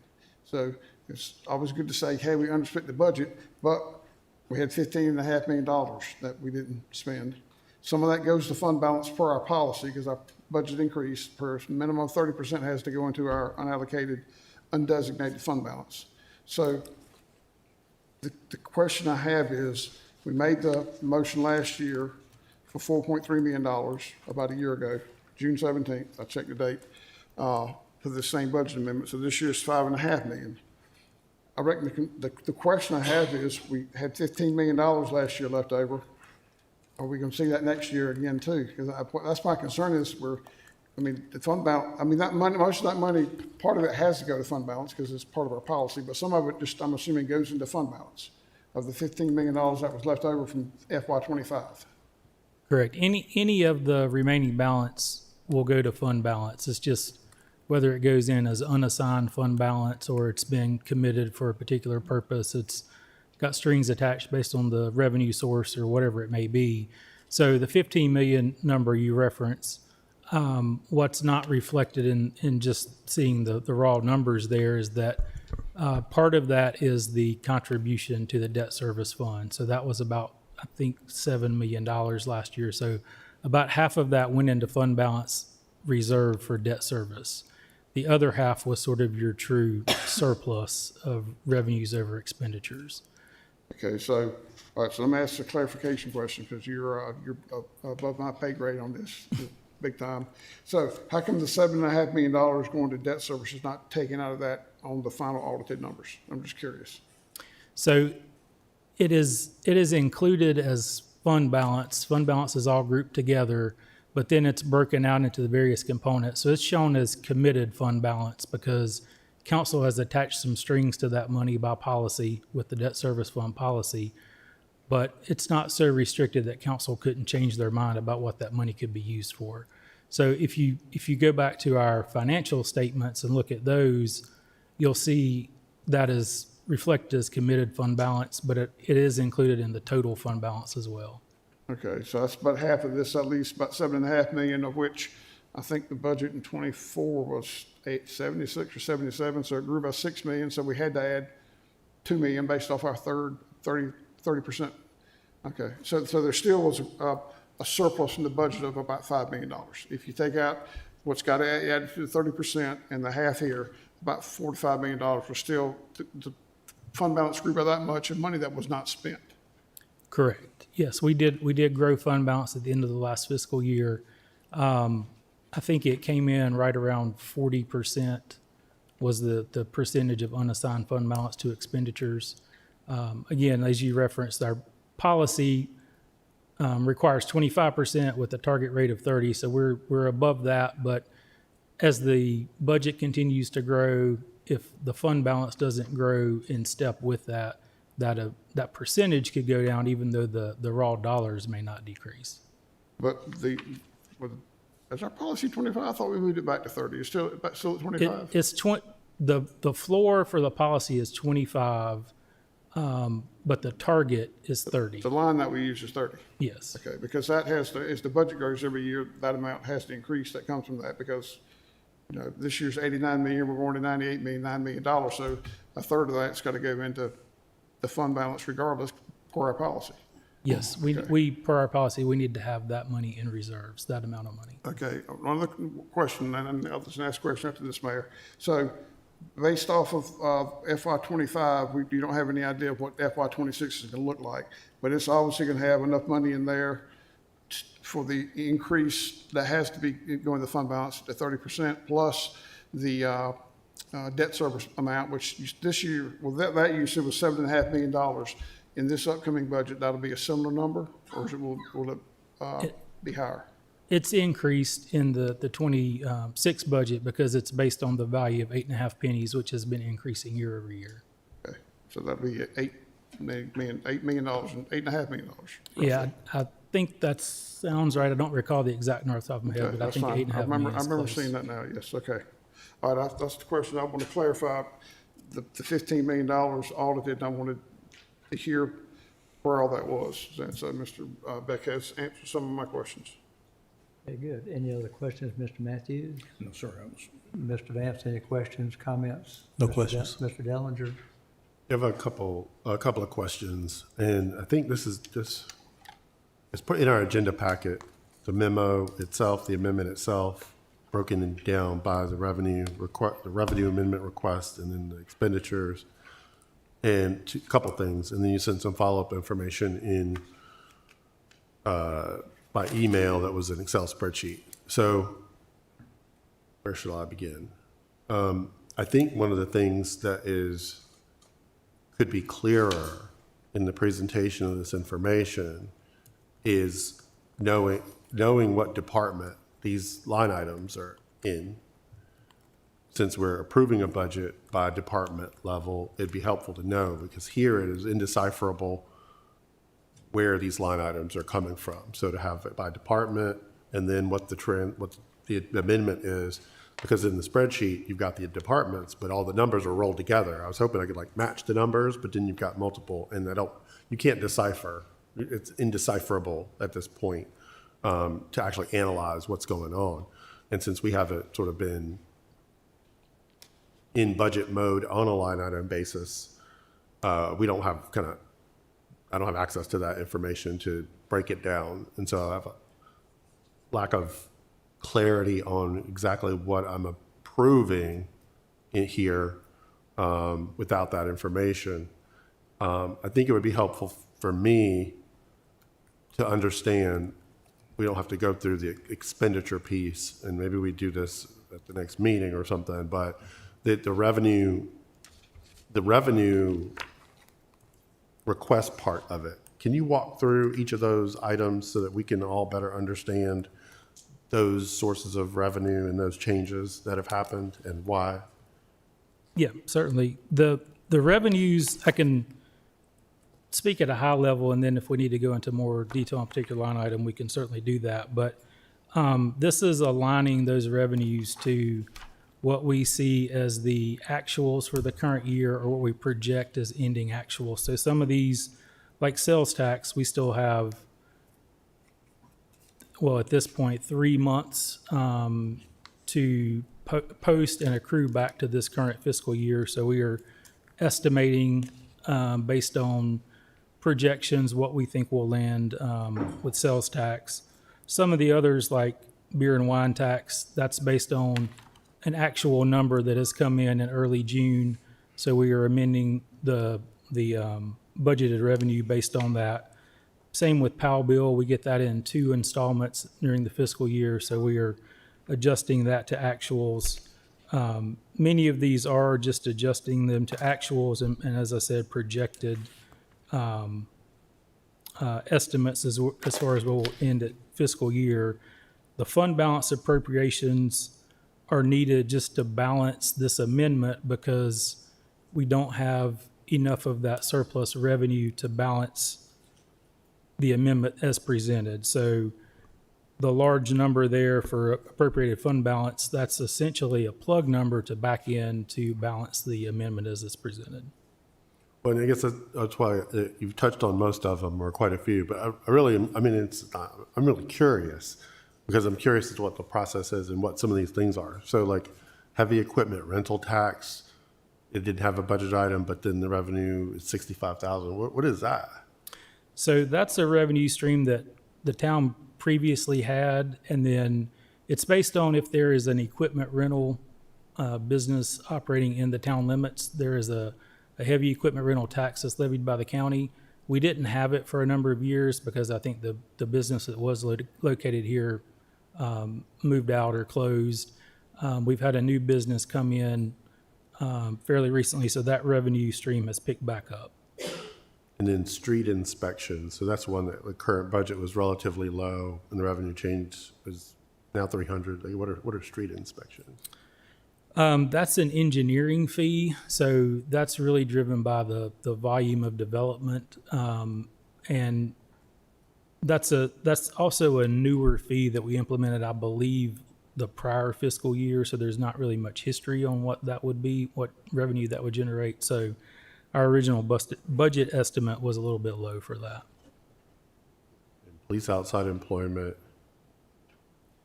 That's the officers working their off-duty assignments that they can sign up for. The town doesn't pay for that, but we contract with a company who schedules that and then collects what's owed to those officers, as well as an administrative fee to the town for those services provided. So the pay to the officers runs through our books, as well as the offsetting revenue from those businesses that they go out and work for.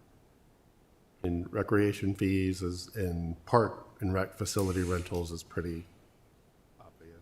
Yes, sir. Okay. I was just curious. Yeah, absolutely. Thank you. Mr. Stallings, I think it's your turn for questions. No question. Okay. Well, that's good discussion. I'm glad to see that we have council members who are tuned into the details, even though this is to reconcile the fiscal year just now ending within the next couple of weeks, and we do have to take action. I agree with Mr. Dellinger. He said, it could be at our next meeting, we talk about these things some more, or in small groups. These are important details. Every dollar is important, and I appreciate you guys asking the questions. That being said, going back to our original proposed action, that was to adopt ordinance 2026-5340N, which is to align the revenues and expenditures fiscal year 26. Even though we got a week or two left, we need to go ahead and get that closed out and move on. We can always ask questions and understand this more later. It is very important stuff. So that being said, I'm going to ask, do we have a motion to approve that ordinance? I have a question, because Okay. I'll say I have a lot of questions on the expenditure side. So my question is, is it possible for us to discuss this later? So you could delay this and approve it later. It does have to be approved before June 30th, though, and that is sort of the one of the challenges with preparing this that far in advance is we know any budget amendments have to be approved by council in June, but the accounting work that continues to close out the fiscal year, like the mayor indicated, will continue into September. So it does not necessarily have to be approved at this meeting. It was presented here because this is the last regular council meeting with, action to be taken. But you could certainly delay it to another meeting, but it would need to be approved by June 30th. For me personally, I mean, if this could be a part of our special meeting, because I really would like to get a better understanding on the expenditure side of the equation, since we've walked through the revenue side. And I think it's just a good exercise for, I think, some realignment of how we're just presenting some of the information at sort of more of a department line item level. Because it's hard to analyze this and know, it's hard to ask questions without going through every single line item on the expenditure side, which nobody wants to do. But it could be presented in a more concise, structured way, and it'd probably answer a lot of those questions. And I'm glad to also go back and add department sales to what's presented and send that out to council for review, prior to any further discussion. I just want to clarify there with your comment about presenting in a different way. It does have to be presented at the line item level because Correct. we have to make those adjustments at that level, but it could be summarized in different ways. Yeah, if they were grouped by department, that would be really, really helpful, I think. Because then at least we could compare it pretty quickly to the Excel spreadsheet Right. you created, because the numbers would be rolled up. Yeah. So that's just my feedback at this time. Okay. Other questions or comments from council members? Yes. If we're gonna have a special meeting next week to adopt the budget, if we could have that additional information, I understand what Mr. Dillon is saying, but I mean, you go down here and contract services is on here like 8 times. You got this, that, and the other. Just where are the numbers going? I mean, we're approving $500,000. We're approving $5.569 million. That's the issue is $5 million. That's 5% of our budget. This year with the $89 million budget is almost 7% of our budget. So it's just in one swipe. That's a lot of money. So just a little more detail would be helpful. Yeah, it is definitely eye-opening with the size of the amendment, but as I shared in the email earlier today, we're building margin for expected and unexpected things. So when you look at the 25 amendment that you referenced that was, in the $4.5 million range, we ended up not needing any of that really. When you look at what we ended up with as far as expenditures go and looking at the original budget from last year, we didn't go over the original budget. So even though we did the amendment as an exercise to build margin, taking that opportunity in June as the last option, to amend the budget in any way, we did build that buffer, but then we didn't use any of it. So I think normally that's what you would see unless there were some extenuating circumstances. It's not really going to have a true impact on the bottom line of the final budget and the final actuals that we see at fiscal year end once everything's audited and finalized. And I understand, but again, we're being asked to make a $5.5 million decision. We don't make many of those. So in one swipe, So that's just why just a little more detail would be appreciated. Clarification also, you said street inspection is an inspection fee, an engineering fee, not through the inspections department, it's engineering. I believe that is handled through the engineering department. All of their permits and fees are kind of grouped together on the revenue side, but I believe that is handled by the engineering department. Okay, all right, thank you. Is that the one that's sort of by foot on new developments and stuff, and they go out there and make sure that's meeting code? Is that what that was? Off the top of my head, I don't recall how the fee schedule was set up to charge that. I'd have to look into that and come back. Thinking nod. Mr. Talbert is here if he needs to address that. Yeah, so that's by a foot basis. So we do it by linear feet of streets, curb and gutter, sidewalk, that kind of thing. So Okay. that's where it's come from. I remembered correctly. The other comments from staff? Mr. Matthews, did you want to add anything to? No, not at this time. Mayor, members of council, my recommendation to council this afternoon would be to go ahead and approve the budget amendment tonight so that we can go ahead and start the process of closing out the books for 2026 and do that work and make sure we don't have any audit issues going into our audit in the fall. I hear the interest in wanting more information sort of broken down by department, and I think we can provide the information that Mr. Beck has provided to you and identify it by department, share it with you, and if there are questions about it, certainly answer those questions at your meeting on the 23rd. But I would recommend going ahead and approving the budget amendment today so that we can continue doing the work of closing out the FY26 budget. Thank you very much for those comments. It kind of echoes my kind of primitive understanding of what's going on. I'm one of the least experienced on the details of this budget stuff, but it seems to me that the issue before us to adopt this ordinance to align the revenues and expenditures for the year that's just now closing, we're not going to change how we spent the money. We're not going to change what we might do with the money.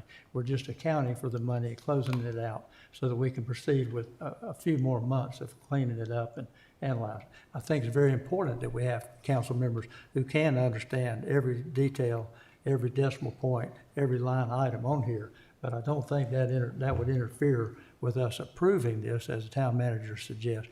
Go ahead and approve this reconciliation, close this out, and then we can spend the next week, the next months, learning more, becoming more familiar and more confident in it. I don't see it as changing anything, it's just getting our paperwork done. That's my personal perspective.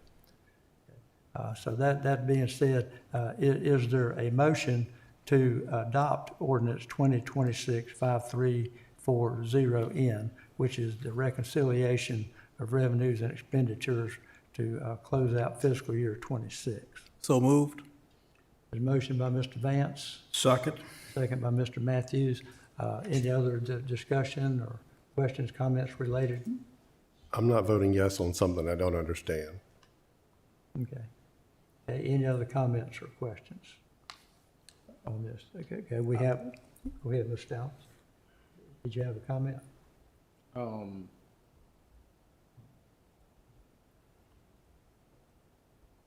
How much work would it take to push this to next week's meeting?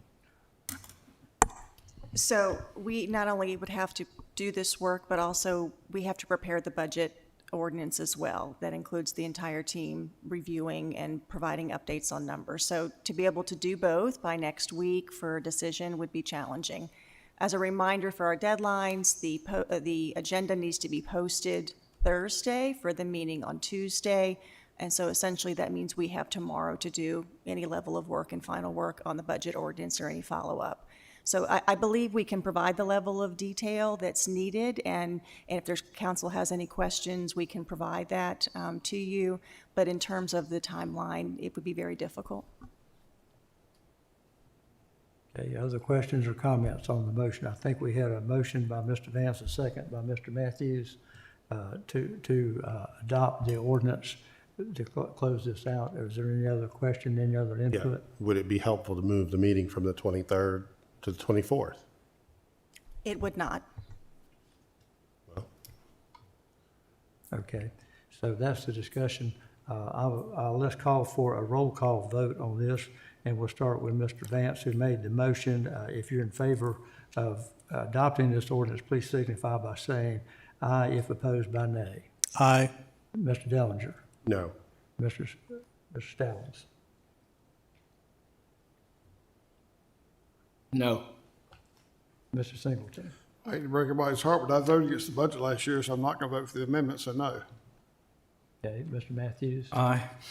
Okay, that sounds like 3-2 in favor of not passing the ordinance. Did I read that correctly? Is my math correct? It says do not adopt the ordinance tonight. So we'll have to do the best we can the next time you can get it before council. Am I stating this correctly? M- Mr. Mayor, can I clarify, is it the desire of council to not bring a budget amendment back or to bring one back at a future meeting date?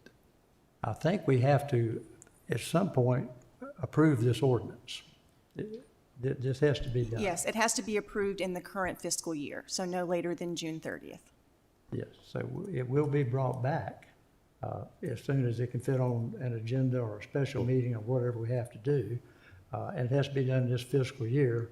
I'm getting the impression from you and the town manager that every day that passes without doing this is another day of more work or doubling up. But it sounds to me like the council has voted. Mr. Matthews? You know, we're taking this thing to the wire, and the clock's running, and I understand all of this, and we can pick it apart. Now excuse the old term, hell freezes over if anybody's gonna get all the answers they want. But I would encourage those who've got these questions to sit down with the town manager and do it immediately and get your questions answered rather than kicking this can down the road, because it's gonna catch up to us. I'm telling you, it's gonna catch up to us. And whether we 100% agree to everything, probably not. It's what we do. You know, we do the best we can. But we need to act upon this thing here, and I suggest we take a close look at it so that they can at least get the wheels moving here. And if you got questions, she's right there and you got her phone number. Give her a phone call or David. They can answer your questions, but it's no need to tie the whole process up. If you got some questions, they could readily answer for you. And they work for us in the town. So like I said, we can kick this can down the road all we want, but the clock is running. And it's not fair to them to say, now you got to go back and dig all this up and dig all this up. How would you like to have that job tomorrow morning? I would not. And so time is running out. So I suggest we rethink what we just voted on and reconsider it, Mr. Mayor, and let them move this thing forward and deal with anybody individually. If you've got questions, bam.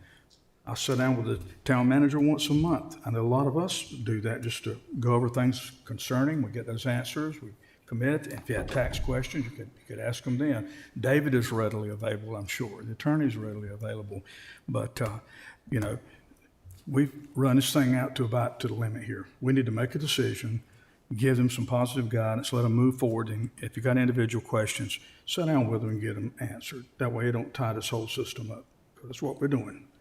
And somebody can argue that way, but I've been down this road close to 20 years now, seeing these kind of things happen, and we got to act. That's what we're elected to do. So I suggest we reconsider that vote if it's at all possible and give them some direction, let them move forward this thing here. Then if you got individual questions, sit down with them and get them answered. That's what I would do if I had those questions. And I'd be at her desk tomorrow morning if she'd let me, you know. I'd have done it way before now, but so that's just my opinion. And it's not fair to these people out here working themselves to death, try to pull this thing off at the last minute. So I suggest we reconsider. If you got individual questions, Mr. Mayor, let them sit down with them. I think they'd be receptive to that and as early as possible. That's my 2 cents worth. We all get to give our 2 cents worth. Thank you. I don't know if I'm sensing any opinion from council that. I have a comment. If a council member has a question about spending $5 million on consent, I think that it's worth having more of a conversation around it. We're spending $5 million on a consent item.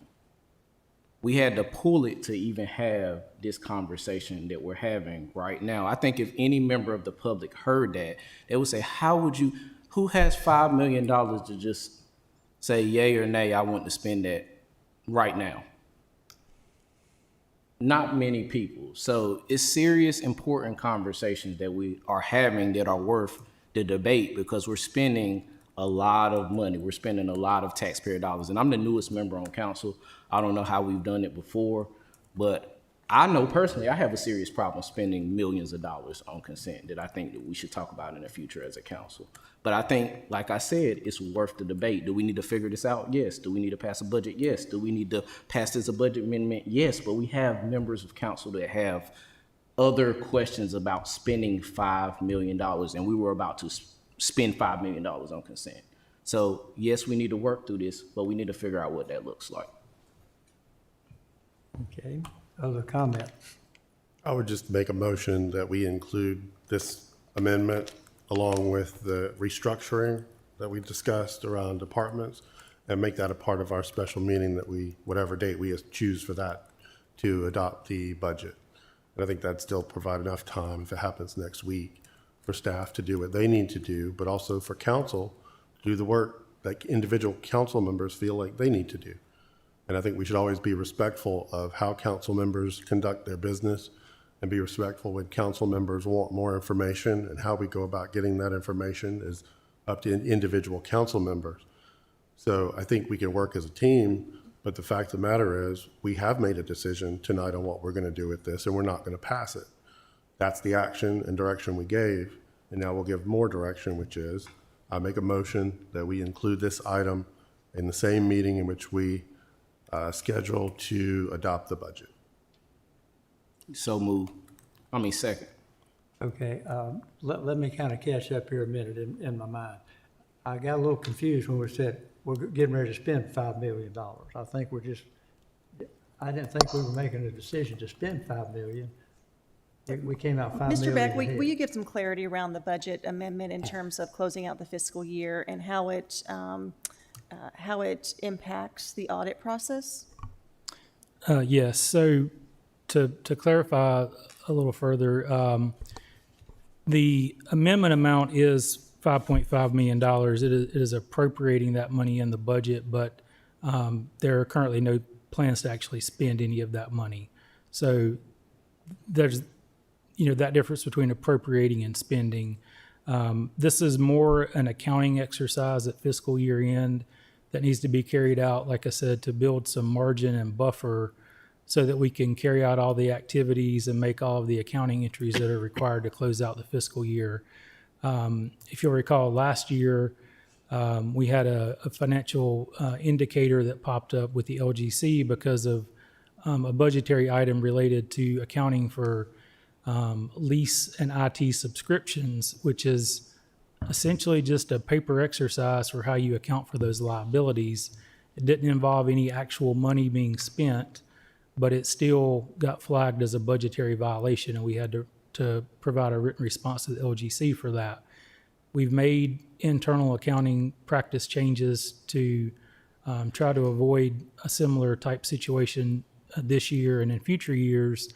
But that's really the impetus for this amendment, is to build enough margin within departmental budget so that we don't have any worries about running into a budget violation as we close out the fiscal year, and the repercussions that could come from that as far as drawing attention from the LGC and other state agencies.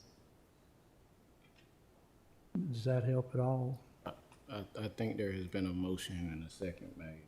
Okay, there's a motion and a second, and I'm a little confused on that too, not just about whether that's spending the $5 million, but you mentioned the 5 floor minimum. But please elaborate on that for me a little bit. Your amendment included you say postpone this to a future date when we will be discussing this item that we just decided not to approve, along with, what was the other item? A budget adoption meeting, included in our budget adoption meeting, so we don't wait until our work session. Okay. Our budget adoption, which is next week, one week from today. And okay. And knowing that today, we need to give that clear direction so the ordinance can be prepared. That's our next item coming up. Okay. So is that? Did I get clarity on that motion? I'm kind of confused. I'm as to totally what we- lost, yeah. Yeah, just to provide clarity as to what the actual motion is that's being made. The motion is to bring this back at the same meeting. We are going to adopt the agenda next week. Adopt the budget. Yeah. Correct. Yes. That's the motion. Okay, to bring this up next week. And I thought I heard some comment from staff that delaying this a week presents some logistical problems to get it done on time. Would you address that, please? Just as I previously stated, we've got a short window of time to complete the budget ordinance. I'd also like to remind council that Friday's a holiday. And so we have to get everything done and posted by Thursday for our meeting on Tuesday. And so based on tonight's discussion, we hope to be able to prepare the budget ordinance and make sure it's balanced and correct for council's action on the 23rd. And to also do this closeout for fiscal year 26. Well, it's not really closeout. What I hear from council members is wanting a little bit more detail on some of these line items in terms of which departments they apply to. So that is the additional level of work that needs to happen. The challenge becomes the same people who are doing the budget ordinance work would have to be doing this work at the same time, and that becomes problematic. Problematic, but I guess what I'm hearing from council members who voted to not approve this reconciliation tonight is just let the staff work double time over the next week, get our budget ordinance shined up and this completed at the same time. It's just, that's the way I'm hearing it. There could be a situation, I don't understand what the problem is right now. There could be a situation where a council member can ask a question that can be simply answered. Council members don't feel comfortable voting on this right now because they don't have enough information. They can ask simple questions and get simple answers and then feel comfortable to vote on it at the next meeting. There might not be much work to be done. There might be a lot of work to be done. But if council members have questions about reallocating or spending or whatever terms we want to use in terms of the money that we're allocating towards this, then council should have the prerogative and the ability to be able to table until a further date to get the information they need to make an informed decision for their constituents. Oh, I couldn't agree more. We need to make informed decisions. We need the information. I'm just a little puzzled about our failure to approve this when it's just an accounting exercise and we've got plenty of time to review the details of it. I'm just confused, but the council has spoken and we'll do our best to make it happen. As to getting questions answered, there's open email, there's open office doors. It's just a shame that we're here at the final minute and we're doubling down on the work that our staff has to do. But the council has made a vote and we'll live with it. Parliamentarian, town manager, help me out if I'm I believe misstating. there was a motion and a second. There's a motion I don't and a believe there was a second. vote on that particular motion. There's a motion and a second made by Mr. Dellinger, seconded by Mr. Stallings to bring this ordinance, this reconciliation, I'll call it ordinance, back to council 1 week from tonight. That's the motion. Yes. Whenever we have our budget adoption meeting. That's scheduled for next Tuesday. I don't think we've scheduled it technically yet. Well, I think we haven't scheduled it. There's a date. I'm just trying to be very clear, because if we go into the meeting and we move the date, we don't want to say this is a week from now. I'm just trying to be clear that I want it paired with the budget adoption meeting. okay, well, while we're being clear, are we planning to meet next week and approve and vote on approving the budget? That's the plan. We talked about a week from tonight, or week, night, evening, whatever time we meet, to approve the budget and then include this discussion with that with some greater detail. So that's what has been discussed, and I think by the time we discuss the budget options tonight, I think we'll be able to give staff direction and move forward with that. Is there a meeting, are we planning to have a meeting next Tuesday? So my understanding from our discussion on June 8th was council had identified the 23rd as a special meeting for adoption of the budget. That would then allow enough time for staff to close out the FY26 books and then get everything uploaded into the system for July 1 start for FY27. So that was the discussion at the special meeting on the 8th. So we're planning to have a meeting next Tuesday about the budget. if it's the concurrence of council this evening, yes, we can do that. We have not posted that meeting yet. That was one of the things I wanted to talk with council about, just to confirm that, based on our meeting on the 8th, but also wanted to make sure that we had the information from council and direction from council so that we could prepare the budget ordinance for a meeting on the 23rd. Do we need to discuss whether we want to plan to get together next week? I know there's a motion up here about doing this at the same time. Is it possible to call the question? Well, I think we should take the motion up. It is ambivalent, but it is irrelevant as to when this comes back, if the motion is to bring it back with the budget adoption ordinance. So it doesn't matter when that happens. What we don't want to do is set a date for this, and then staff maybe in 2 days says, we really would like another day to prepare. We're going to do it on Tuesday, and we've already have this motion sitting on the books saying we have to have it on Tuesday. So the motion is clear, it's concise, it makes no predictions about anything else. It's just trying to be efficient. Okay. It all seems like the opposite of efficiency to me, but if the motion is to schedule this along with the budget discussion, yet to be determined when that will be, then that's the motion that's been made and seconded. And I think we need to vote on it now. And you can call the question provided every council member's had an opportunity to speak or debate this particular motion. Say that again. So can't call the question until every council member has had an opportunity to speak on this motion, and I believe Mr. Matthews would like to speak on this motion. Okay, thank you. Just to make sure I understand this correctly, y'all humor me. I'm admittedly a little older than some of you, but I'm trying to make sure I understand what I'm voting on here. We're going to vote next Tuesday, the 23rd, on the budget, period. I don't think that's been voted on. We've been talking about doing that, that's our target, but apparently that's not actually on the calendar. That's what I want to find out, because we're talking about a whole lot of stuff here, and I don't want to get lost in some of the dialogue. I just want to make sure it's a thorough understanding for us as well as the staff. Next Tuesday, the 23rd, we're going to vote on a budget to approve it or not. Is that correct? Ask our parliamentarian. I believe as Ms. Miller stated, the special meeting was discussed with the potential of Tuesday, June 23rd, but it has not actually been set. It has not been officially called or noticed yet with the date and time. What does it take to set that meeting? It would take action by council, giving specific guidance on the 3 items that are needed for the budget ordinance, the tax rate, the total FTE count, and the fee schedule. Once the staff has clear direction from council on those items, we can prepare the budget ordinance and bring it to the date set for approving the budget, which council has talked about being the 23rd of June, a week from today, because that also gives enough time to approve the budget and then do the closing out of FY26 and then the uploading and reset for FY27, the time that staff needs in terms of the end of the fiscal year.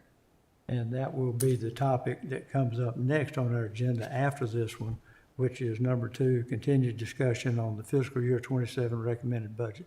That's the next major and the last major item on here, to be determined later. But at this point, what you're saying is, until we do that part and set that and give the clear direction tonight, then we can set a meeting time for next Tuesday or whatever. That is correct. And what I'm hearing from Mr. Dellinger is he wants to bring back whatever the date determined is to approve the budget. He also wants to bring back this amendment for further discussion. And so, as I mentioned, it will be challenging to provide that level of information based on a quick turnaround time, but staff will do the best we can. Okay. So, other observations or questions? Mayor, I would like to call the question. Okay. And everybody has been heard now, according to everyone has had the opportunity to be heard. Is that correct, parliamentarian? I believe so. I'm not seeing anyone. I'm still, excuse me, hey, we're here. And I just want to make sure I'm understanding totally what we're talking about here. If we say we're going to vote on it next Tuesday, We're going to vote on it next Tuesday. Is that what I'm hearing? We haven't said that. Okay. Let's That's what I'm let's trying to vote get. on this, and then I'll make the motion to have the meeting next Tuesday, and we'll set it up for the budget and this. That's all we have to do, okay? Call for the question, get the question, go, let's go, come on, people, let's roll now, think. Whoa. Let's go. We're gonna call, as soon as this is done, I'm gonna make a motion about setting the meeting next Tuesday at 6 PM to approve the budget, the fee schedule, the FTEs, and this ordinance. That's all we need to do. This is just tied to whatever date that may be. That's all the motion is. That date's from the 23rd to 22nd if it's tomorrow. This is just tied to that date. Okay. Vote on this. I'll make the motion. We'll set the time next week at 6 PM on the 23rd, and then we're set. Thank you for clarifying the path forward. The motion has been made and seconded to address this issue at the same time that we do the budget. And let's say if that's not correct and accurate, tell me again. Mr. Banks. Just one question for me, if you mind. And that question is, I hear the tight timeline. I hear that it's doable. And with that, I know that a lot of things have been discussed here tonight, a lot of frustrations are here. Even I'm frustrated with what's going on, honestly. And I just want to make it clear as we move through this, and in reference to that, hearing that it's tight, but it's doable, I'm willing to support the debt adjustment. I'm willing to support it. So, the question, thank you for that opportunity to say that.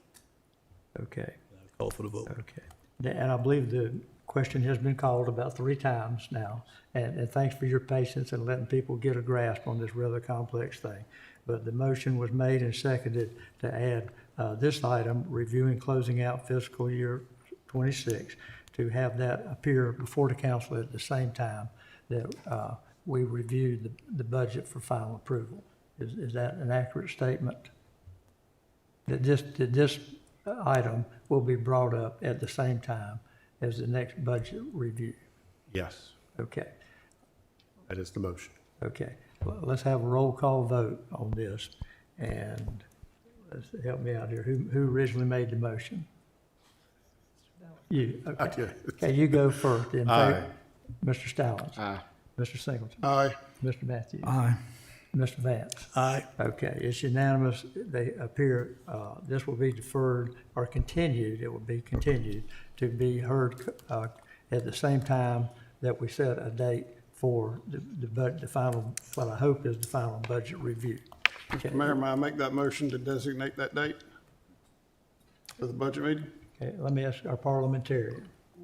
We need a date, a time, and a place. Okay. For the special meeting. Mr. Mayor, I move that we designate Tuesday, June 23rd at 6 PM, our normal meeting time, to meet here in the town council chambers to discuss the numbers, as Ms. Miller mentioned, the 3 items, FTEs, the fee schedule, and the tax rate, which would be the entire FY27 budget, along with the budget amendment ordinance, which is before us now. Second. That was Mr. Second. Vance. Okay, motion's been made and seconded to schedule the next special meeting on the 23rd. All in favor signify by saying aye. Aye. Any opposed by nay? Hearing none, that passes. I would like to recommend a break, Mr. Mayor. Yes, it's 10 minutes till we're past. Let's be back here at 5 after 8, please. Brief recess. We'll come back with the budget review. Thank you.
And we're back from recess, live again, and we'll be coming back here with item 2, which is a continued discussion on fiscal year 27 recommended budget.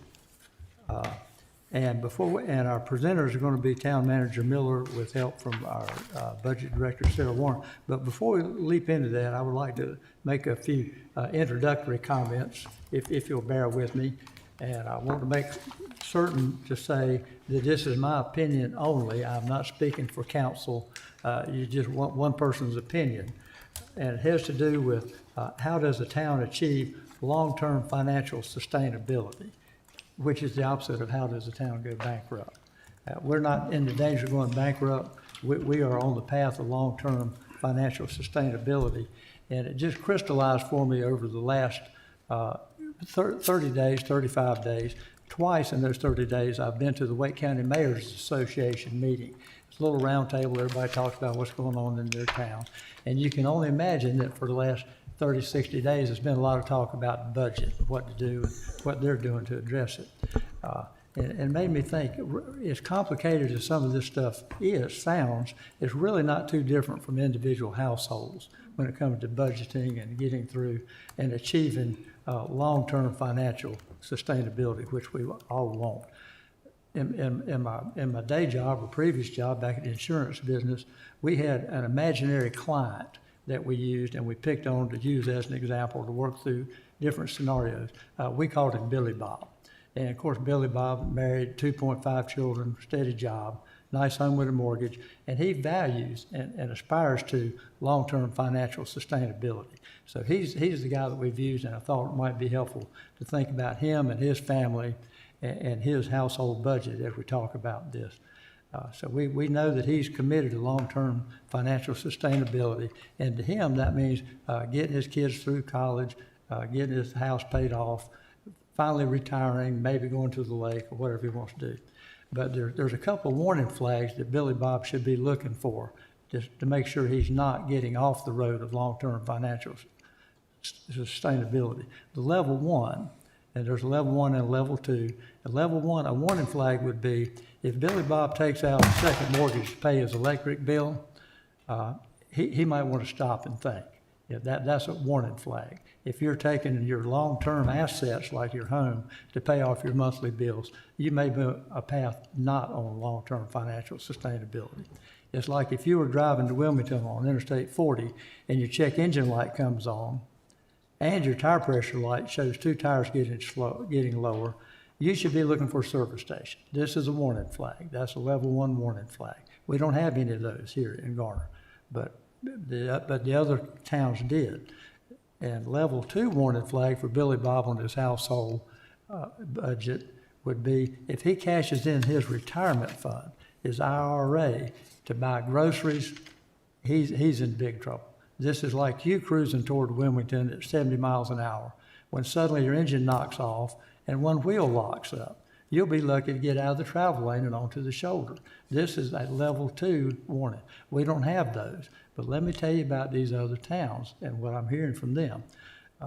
It's disturbing to me that more than one mayor in Wake County admitted to being at level 1 warning flags, that they were getting these warning flags. Even more disturbing is they had council members who were pressing to do what I consider cashing in the IRA to buy groceries. They had people who wanted to say, we know we're running in the hole, but it would be politically imprudent or inconvenient to raise taxes. So we're going to say, don't raise taxes. Let's go further in the hole. Let's cash in our IRAs to buy groceries, in my mind. And there are people who admit to doing that. I want to assure you that Garner is nowhere near a level 1 or a level 2 warning flag. Our staff and our council and all of our team members have been doing a great job to find ways to increase our income and our revenue while we continue to provide excellent services to our residents. Other mayors are talking about may not be able to provide the same level of service. We are not in that category. We have been wise stewards of our taxpayers' money. Our town manager and her staff have listened closely to guidance from our council and have prepared 3 options for our budget for the coming year based on the information that she's heard and the clear direction she's been given. Town of Garner is much more on the path of long-term financial sustainability than some of our neighbors, and we want to keep it that way. We must be prepared to make the tough decision to put some savings away today so we can address the needs that we clearly see around the corner. It's always hard to say. There's never an easy time to say, I've got so much money, I don't want to spend it on a vacation or a new car, but we have to save. My thanks to all the staff and council who are working hard for our taxpayers. Let's stay on the path, firmly on the path of long-term financial stability. Thank you for the work you've done and continue to do, and we'll turn it over to you, Ms. Town Manager. Thank you, Mayor, members of council. Tonight's discussion on the FY27 budget is a continuation of your discussion from your special meeting on June 8th. Based on the discussion and feedback and comments that we heard on June 8th, we've prepared some additional information and options for you to consider. And we're going to spend some time this evening walking you through those. Of course, there'll be opportunities for council to ask any questions you have for staff on the budget. And then by close of our discussion this evening, staff is looking for clear direction on the tax rates, the number of FTEs, and the fee schedule to prepare the budget ordinance for FY27 for the special meeting that now has been identified and approved for the 23rd of June. So let me walk you through what we heard from council's discussion at your June 8th meeting. So we heard there was interest in a range of tax rate increases, everything from a high of 2 cents to a low of 1.25 cents, maybe even 1 cent as well. If you recall, the manager's recommended budget had 2.5 cent tax increase. And so wanted to make sure we highlighted the conversation and the range of potential tax increases council wanted to learn more about from your June 8th meeting. One thing that we heard from all of council, there was consensus that there was an interest in increasing our contribution to Preserving Home. Preserving Home is our partner in affordable housing preservation. In the past, we had given them $100,000. That's what had been recommended in the FY27 budget. Council was interested in giving them additional funding based on the number of houses in Garner that could use that funding in terms of overall maintenance, preservation, safety and security work that needs to be done. And so we heard that council was interested in increasing that budget from $100,000 to $200,000. In addition to increasing Preserving Home, we heard from council, based on your June 8th discussion, there was an interest in reducing the amounts budgeted for public art next year to $50,000, and then also look at reducing traffic calming by $50,000 as well. So the scenarios and options that I'm going to walk you through include that increase and those reductions. We also heard from council by consensus an interest in putting a penny towards our debt service fund. As a reminder, our debt service fund is the way we pay for our capital projects.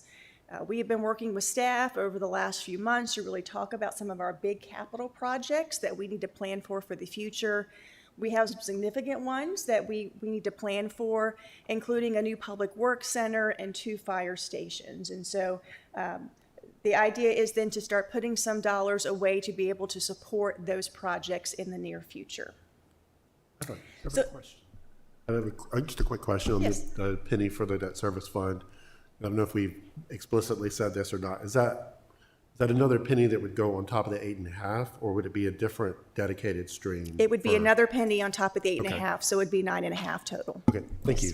Thank you for the clarification. So in addition to the conversations that we heard and consensus on some of the things council discussed on June 8th, we also went back and looked at the budget and said, are there any other opportunities to reallocate, or is there any more revenue that might be available? Every year, this time of year, we go back and look at our partner agreements to make sure we have budgeted appropriately. And if we need to decrease money or add money, to make sure that we've done that. The Wake County adopted its budget on June 2nd. And one of the things that after they adopted their budget, we were allowed to do is we saw an opportunity to increase some of the reimbursable dollars for the fire department, specifically regarding expenses for outside of the annual allocation. And then also they approved in their budget some additional reimbursements for staff that they pay using their American Rescue Plan dollars. And so we were able to find almost $358,000 or so of new revenue that we didn't anticipate, but can now anticipate based on the county's approved budget. So what does that look like? So we provided 3 options. First option looks at a 2-cent tax increase. So this reduces it by ½ cent from the original recommended budget. It includes ½ cent for operating, ½ cent for positions, and 1 cent for debt service. It adds the $100,000 for preserving home that we talked about. With the additional revenue, we also were able to add an additional FTE.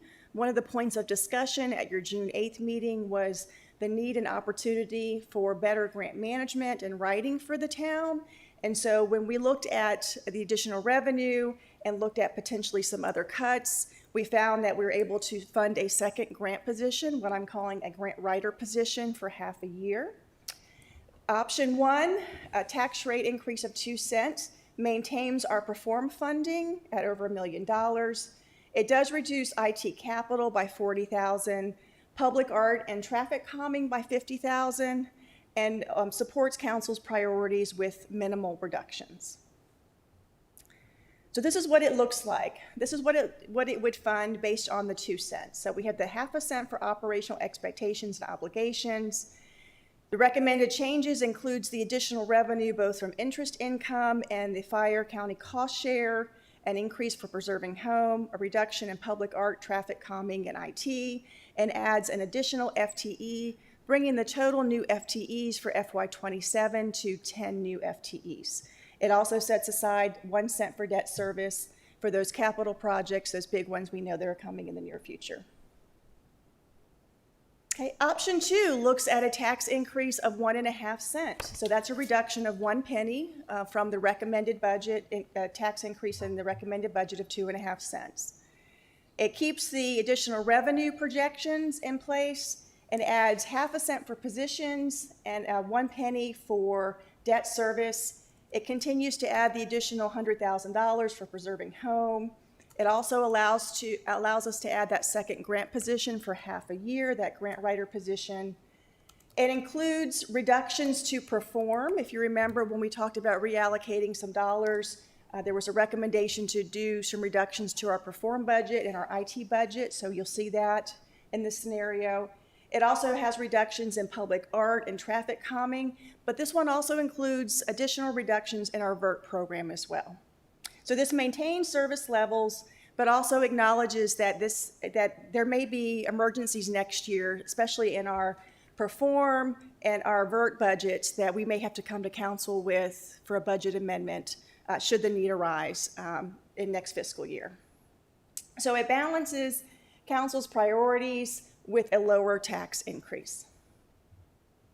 So this is what it looks like. So it doesn't, the 1½ cents is focused on new positions. It keeps that additional grant position, so 10 new FTEs, puts 1 cent away for debt service, and then we still were able to increase some revenue and reduce areas in public art, traffic calming, IT capital, perform, and VERT. Option 3 is 1.25 cent tax increase, and so this is a reduction of half of the tax increase that was recommended in the FY27 budget. It looks at 0.25 cents for positions, still keeping 1 cent for debt service. It adds $100,000 for preserving home. Under this scenario, we do not have enough dollars to add the additional grant writer position. We would still maintain the grant manager position, but not able to add that second grant position. It includes prior reductions for perform and IT, but we also have additional reductions in our VERT program, as well as public art and traffic calming. It also looks at a reduction in resurfacing as well. So this is the lowest tax increase, but requires the deepest cuts, and does not include that additional grant writer position. and also includes reduction in our resurfacing budget for next year. Here's what it looks like in terms of the spend, the 0.25 for the new positions, minus the grant writer position, still putting 1 cent aside for debt service, and you see where the reductions include not only public art, traffic calming, IT, perform and vert, but also adding resurfacing here. So budget ordinance direction. So my recommendation to council based on your discussion and feedback is to go with option 2. Option 2 is the 1.5 cent tax increase for next fiscal year.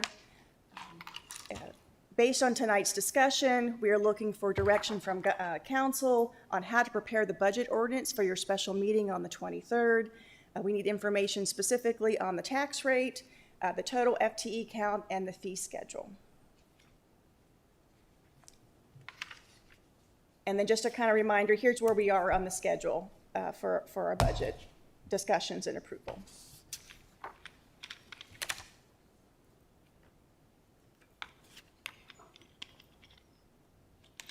The mayor, members of council, that's the brief presentation we prepared for you this evening.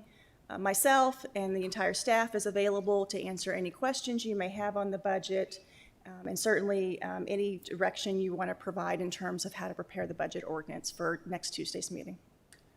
Thank you very much for the presentation, clear and concise. We will have plenty of opportunities for questions. Did you have an immediate question? Yes, really immediate before we get into the actual budget discussion. I definitely do want to thank staff for the hard work putting the proposals presented. Definitely appreciate you incorporating a lot of feedback that you've been hearing over the last couple of weeks, especially with the 1 1/4 and the 1.5 cent proposals. But from what I understand, there was a recommendation from the compensation study in here that was listed to increase the compensation of council members, in which, in my opinion, as we discussed, possibly raising taxes is wildly inappropriate to even be considering when no council member, from what I understand, has requested this, and our residents are currently struggling to put food on the table and gas in the cars. So as I've stated in many emails, I'm in staunch opposition to this, and with that being said, I want to, before we have the budget conversation, make a motion to remove the proposed compensation increase for council members out of the 27 budget. Okay, thank you. Very good. That was a motion by Mr. Stallings, seconded by Mr. Dellinger. And let me go ahead for the record to say there was no raise for the mayor in this anyway, so I don't have a dog in the fight. Makes it easy for me. But thank you for making a clear motion to give no increase to council members on the salary, whatever we want to call it, seconded by Mr. Dellinger. I'll be glad to hear any comments from any other council members. Let's start with Mr. Matthews. No comment. Question. Mr. Singleton, questions, comments? No, I agree with the motion. Let's see, skipping over well, unless you have further observations, Mr. Stallings, Mr. Dellinger, Mr. Vance. I'd like to say that I also appreciate the staff's clarification and the work that went into the Baker Tilly study as well. And I agree with the motion that these are difficult choices that we have to make throughout the budget process, and I support maintaining the current level of compensation for the mayor and the council this year, and focusing our attention on the broader budget as a whole. But I would like to make one statement is I would encourage us as a council, as a staff group, that we in future discussions on compensations that it's made early in the budget process and it's made open to the public clearly, so we can get it out early in the process, and so we won't have this difficulty in the future, possibly as use this as a point of just after actions and what to do for future budgets. Yes, thank you. It was kind of, it appeared to be kind of an automatic thing based on some other larger study, but thanks for pointing it out. It deserves scrutiny, it deserves examination, and I think I've heard pretty consistently here that there would be support for this motion to eliminate any increase for council members. If that is, and I'm going to call for a voice vote on that, all in favor of approving the removal of any increase in compensation to council members, please signify by saying aye. Aye. Any opposed by nay? Hearing none, it passes unanimously. Thank you very much, Mr. Stallings. A generous move. It won't balance the budget, but it's a step in the right direction. Thank you very much. That being said, let's go back to more generalized questions concerning the optional, the three options that have been laid out for budget ordinance direction. And let's start with Mr. Matthews. Questions, comments on that? Again, my compliments to the staff, all the hard work and efforts. And it's kind of a moving target. And I remember at our last meeting, we were looking at numbers somewhere around the 1.5 was kind of the feeling I was getting. And I was glad to see the manager recommended that 1.5, because obviously you heard everything, but you still managed to put those things in we needed to stay in business here. So, but the 1.5, I certainly can go along with, and I think it'll take care of our needs, and that will give the staff some guidance to what the target is. So I support the 1.5, option 2. Thank you. Mr. Singleton. If I stand up at any time while we're discussing this, I'm having some back spasms, some lower back spasms, so what results of my shingles. I'm going to say this is in the current budget. Last year, we had a chance. We had a balanced budget brought to us, and Mr. Dellinger and Mr. Whaley and myself found a $1.3 million error, a software error, and we had a chance to save $1 million back then and have a capital account, but we chose not to. So we could have already had a capital account or 1 penny, $1 million, whatever the designated amount. Could have already had that in process instead of kicking it down the road. So anyway, that's the disappointment I have in the current budget, and that we could have already done this because we knew this was all coming in regards to having some type of capital account, debt service fund, whatever you want to call it. That's all. Okay, Mr. Stallings. No questions. Mr. Dellinger. No comment other than it's been a long process. It's been good and had its ups and downs. And I think the more eyes we have on the budget, the better, and the sooner, the better.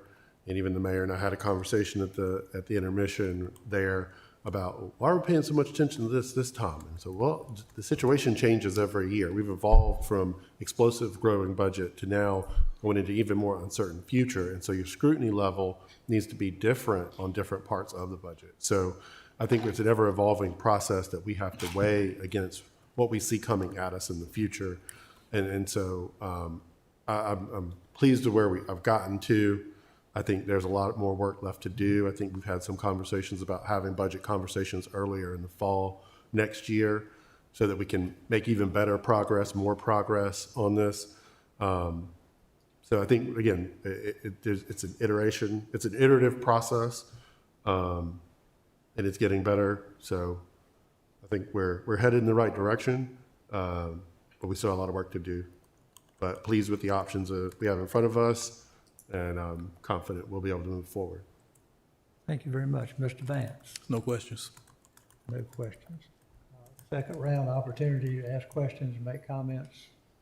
Are you looking for that number tonight, I guess is the question? Yes, so consensus of council on how to prepare the budget ordinance, and so in order to do that, we need 3 pieces of information: the tax rate, the total FTE count, and the fee schedule. If council's not able to come to consensus on that direction, then we would need a vote by action for majority vote to determine how to prepare the budget ordinance for the June 23rd meeting. Okay, and a point of clarification for my information here. We have the 3 options, option 1, 2, and 3, and clearly the headline on each of these is either the pure tax rate increase, 2 cents, 1.5 cents, or 1.25. I think also included in each option is the number of FTEs. Is that correct? It's the FTEs that would be funded by the tax rate increase. So we had 3 FTEs already in the budget for Jurgen because we had already planned to have 2 additional public works maintenance staff for the opening of Jurgen, and then we also had 1 fire inspector as well. So those were positions we had already planned for the budget. What you see before you in these scenarios looks at when you have an increase in taxes, what positions would that tax increase fund? So if you take all these numbers and you add the additional 3, include the grant writer position, it would be a total of 10 new FTEs for FY27. And that is included in option 1 and option 2. That is correct. And then option 3 includes the 9 FTEs. It does not include the additional grants position. Okay, so that's one of the distinguishing characteristics, difference between correct. 1, 2, and 3. And so if council picks one of these options, 1, 2, or 3, that gives you the information you need to prepare the budget ordinance. It does, outside of the fee schedule. And at our discussion on June 8th, there wasn't a whole lot of discussion about the fee schedule as it was proposed. Really, the significant changes focused on what we were going to do for Jurgen Park, because we'll be opening that in the fall. So unless I get any guidance from council on the fee schedule this evening, we're gonna prepare the budget ordinance as the fee schedule has been presented. And that fee schedule would be the same for option 1, 2, and 3? Yes, yes. Do we need to talk about the fee schedule? I'm asking the council members, do we need to talk in detail about the fee schedule? There seemed to be consensus that the fee schedule was okay. Is that, we're okay with the fee schedule? So I'm seeing shaking heads, yeah. And we agreed that in the soon-to-be work session, we would get more information and discuss the parks and fee changes. But we're Yes. not going to do that now. That's too complex and, yeah. Yeah, so we've separated that from the approval of the budget process. We're going to bring that back to council for continued discussion on it. Okay. Yes. And just for the sake of discussion among council to gauge our level of understanding, are we clear about the FTEs that go along with each one of these options? How many? And I think option 1 would say the 10 FTEs that you discussed. Option 2 would include those. Option Yes. 3 would have less. Would have less, would have 9. Okay. What other questions might we ask about clarifying the difference between option 1, 2, and 3? No questions? I guess we need to know what everybody's thoughts on what option they'll support, so that they have some guidance here for the 23rd. So Yeah, let me repeat. what option will everybody agree with? Yeah. That's a fair Yes. question. Yeah. As it is right now, yeah. Okay, yeah, I guess what I'm saying is our mission here, as I understand it, is to provide clear guidance so the staff can prepare the budget ordinance. And if we can choose one of these options, 1, 2, or 3, option 2 being the town manager's recommendation, if we can say, yes, this is the clear direction we're giving you to bring the ordinance back for final approval at a meeting which we've already set for a week from tonight, that's our mission here. So what else do we need to know or talk about before we start talking about which one should we choose? Does anybody want to volunteer what their thoughts are, what they think is the option we should go with? Or is there any talk that we need to come up with a different option at this late date? Somebody talk to me. Do we have to make a motion? Yeah, you ready for the motion? I think Phil wanted to go down the line and kind of feel people out. Is that what you wanted to do? No, I'm saying, I just want to Mr. make sure. Matthews, that's what you were recommending, right? I'm going by the town manager's option number 2. I think that serves the purpose, and they've cut quite a bit, and I think that would meet our needs. That'd give them clear guidance as to how those numbers have got to work out. They're going to bring back to us. So I support option 2. Is that a motion? Yes, sir. That is a motion. Okay. Is there I'm sorry, go ahead.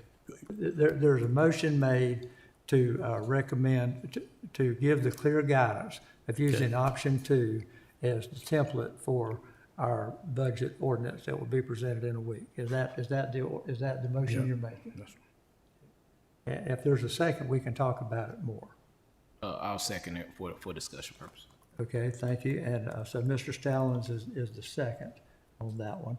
And now we can ask all the questions we want to about option 2. We can have a full discussion, the pros and the cons. And Mr. Matthews, since you made the motion, would you like to expand on why you think this is? Well, I think the town manager has presented it well, and they've looked at this thing very close, and they heard us at our last meeting that that 1.5 was a lot more, I'll use the term palatable, but even with that figure, she's managed, and the team has managed to come up with the things that we need to move the town forward and not get ourselves in a bind like some other towns are, and being good stewards of the people's money. So with that in mind, the option 2, that's why I'm supporting that. I think it's very workable. And during the year, we can always do budget amendments if something pops up. So it's not like that's locked in stone. We've got that flexibility, but to kick this thing out of the box and get it moving so you guys can make a plan, that's why I'm supporting option 2. Okay, Mr. Singleton, comments? Yes, and I'll say the concern, last week, I met with Ms. Miller, met Attorney Jones, the mayor, and Mr. Dellinger. We met and talked, and one of these concerns I expressed at that time was the number of FTEs that we're adding. We added 30 last year, and I just took $75,000 to include everything, salary, retirement, and so forth, which is a low number, but I just took that number. That's $2.25 million. We're talking about adding 10 at $75,000. That happens to be exactly $3 million in 2 years on recurring expenses. We can't continue to do this unless you're gonna have a tax increase every year. I'm just stating, you cannot have a recurring cost increase unless you can say we're gonna have to have a tax increase every year, because you're gonna have to do that. That's just no way to do it, or you're not getting any capital projects done. I'm just stating that as a fact. I'm not saying it's gonna happen next year or the year after, but it's gonna catch up to us one day, because the economy is flattening out right now, and the economy may pick back up. This is the importance of the projects that come before us, cost of services, et cetera, et cetera. Continue to add recurring costs, because everything that's been cut over here on the recommended changes are capital projects. We didn't have any reduction of FTEs. I'm just saying this, long term, that is not a sustainable way to continue to do business unless you automatically recognize you're going to have a tax increase every year. Just stating that we cannot. That's $3 million in 2 years. That's 3 pennies. Just stating that. I'm done. Okay, Mr. Stallings, comments? I said everything in a previous statement. I just appreciate the staff taking the time out, working through this, providing different options. I know it's been a long road, but a lot of this definitely, in all 3 options, incorporate what you've been hearing from council members throughout this process. So we're definitely excited to support 1.5 cent. Thank you. Mr. Dellinger? Yeah, I support option 2. I think we have a lot of confidence in council and staff to continue to move forward and be very proactive with regards to the budget going into the next fiscal year, and everyone being engaged and having those conversations to continue to iterate on the process. And to Mr. Singleton's point, identify points of unsustainability early and work as a collective to address that. I think we're doing it's a step in that direction, putting that money on the capital side here for the next 3 to 5 to 6 years for fire stations and public works facilities, but we got more on our plate than that. But I think collectively we'll be able to continue to move the needle forward. So I'm supporting option 2. Thank you. Mr. Vance? Yes, I support option 2 also, because I believe it provides a balanced approach to addressing the needs of our growing community while maintaining fiscal responsibility. I believe that this is the most responsible task for Garner to take at this time. Thank you very much. I'd like to make a comment. I agree with our council members here. We'll take a vote in a moment. And I also agree with Mr. Singleton that unless we make some other radical changes, we will be doomed to eternal tax rate increases. And I don't want to water down our great services that we're providing. We're kind of hooked on the best police, the best fire, the best public works, the best staff. But the way that we can change our revenue is to be extremely vigilant about new projects that we approve. We need some that are what I will call financial fountains, revenue positive, and we know that that happens with almost every commercial project. They contribute more in property tax than the cost of services it requires. We get to our residential, and we've got 80-year history of modest homes, and modest homes don't quite break even on the services that it costs. So it's time for us to add some higher tax value homes, residential, whether it's apartment, condos, whatever it is. It needs to be higher value so we can start earning our way to higher income. So we are not doomed to eternal tax increases. Are we on the same page there, Mr. Singleton? Right, yes, sir. I thought I was phrasing what you Yes. had said. So I agree with everybody on this one. A good job here. If there's no further discussion, I'll call for a roll call vote on this, on providing the clear guidance of option number 2 is the motion that's been made. And option 2, the motion has been made and seconded. And we'll come down with a roll call vote, and we'll start with Mr. Matthews. Aye in favor or nay opposed? Aye. Mr. Singleton? No. Mr. Stalin? Aye. Mr. Dellinger? Aye. Mr. Vance? Aye. Thank you. That's 4 in favor and 1 opposed. So council is giving you clear direction to proceed with option 2, which addresses the key things that you need to prepare our budget ordinance for fiscal year 27, which will be coming back to us a week from tonight for the motion that was made previously. All right, thank you. Is that it? Okay, wow. Good work by everybody over the last 6 months, and for some of you, the last 12 months working on this. At this point, we'll move along to updates to council. We'll start with committee reports to report out from your committee. And Mr. Vance, your committee yours and Mr. Dellinger's have been one of the most active here recently. And you gave us a preliminary report and approval. Would you like to make other comments on your committee reports? I would just say that the interviews will continue for the Affordable Housing Advisory Committee in the very near future. The date has yet to be established when those interviews will start. That's all we have. That's all I have. Mr. Dillinger, want to add anything? No, I just want to, again, thank Mr. Vance and staff for all their assistance in helping us get through the process this spring. Typically, I think working with Mari and her team and the clerk's office, we're going to be establishing an earlier cadence to our work at the beginning of the next year. So looking forward to that. And we have had some discussions I've mentioned before the fall of doing a little bit of preliminary work in the fall around volunteers and volunteering and trying to get folks directed to organizations in the town. So we'll do some of that work in the fall and see what we come up with, get some feedback from council and staff, and keep moving forward. Keep moving forward. Your committee, again, basically a committee of 2 with a little assistance from our deputy town clerk. A lot of assistance. A lot of assistance. The 3 of you have done a hero's job. And Ms. Stella also, she's engaged as well. Absolutely. Oh, yeah, well, we take that for granted. She's the clerk. She's the clerk. Okay. Mr. Stallings, I know you have some committee reports. So we had a great Parks and Rec meeting last night.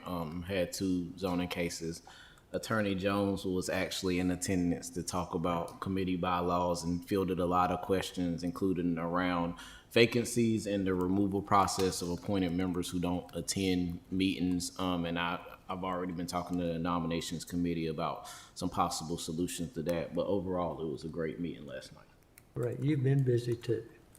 Mr. Singleton, committee reports. No, sir, no committee reports. Mr. Matthews? Yes, we had the quarterly Veterans Council meeting last week, and making plans for the fall of the year. Got a lot coming up, and I know we'll be have representation out at the memorial for the July 3rd celebration tents, giving guided tours to people coming out there, and of course Veterans Day, and as we work down toward the Gold Star toward the end of the year. So got a lot going on. Got a good crew. Appreciate all the support from the town and Stella and Parks and Marie and all the gang that helps us out there. So, and the attorney keeping us on the right track. So I know it's been a challenge, but we're getting there. So, but everything's moving forward. Excellent. Good reports. And back to the manager for talk of the town and manager report. Yes, I'll ask Mr. Hodges if he'll review the talk of the town briefly. Thank you, Ms. Miller. Our next Groovin' and Garner concert will be this Thursday at the lawn at the rec center. It will be hot and warm. So please take precautions, come out. and join us for that.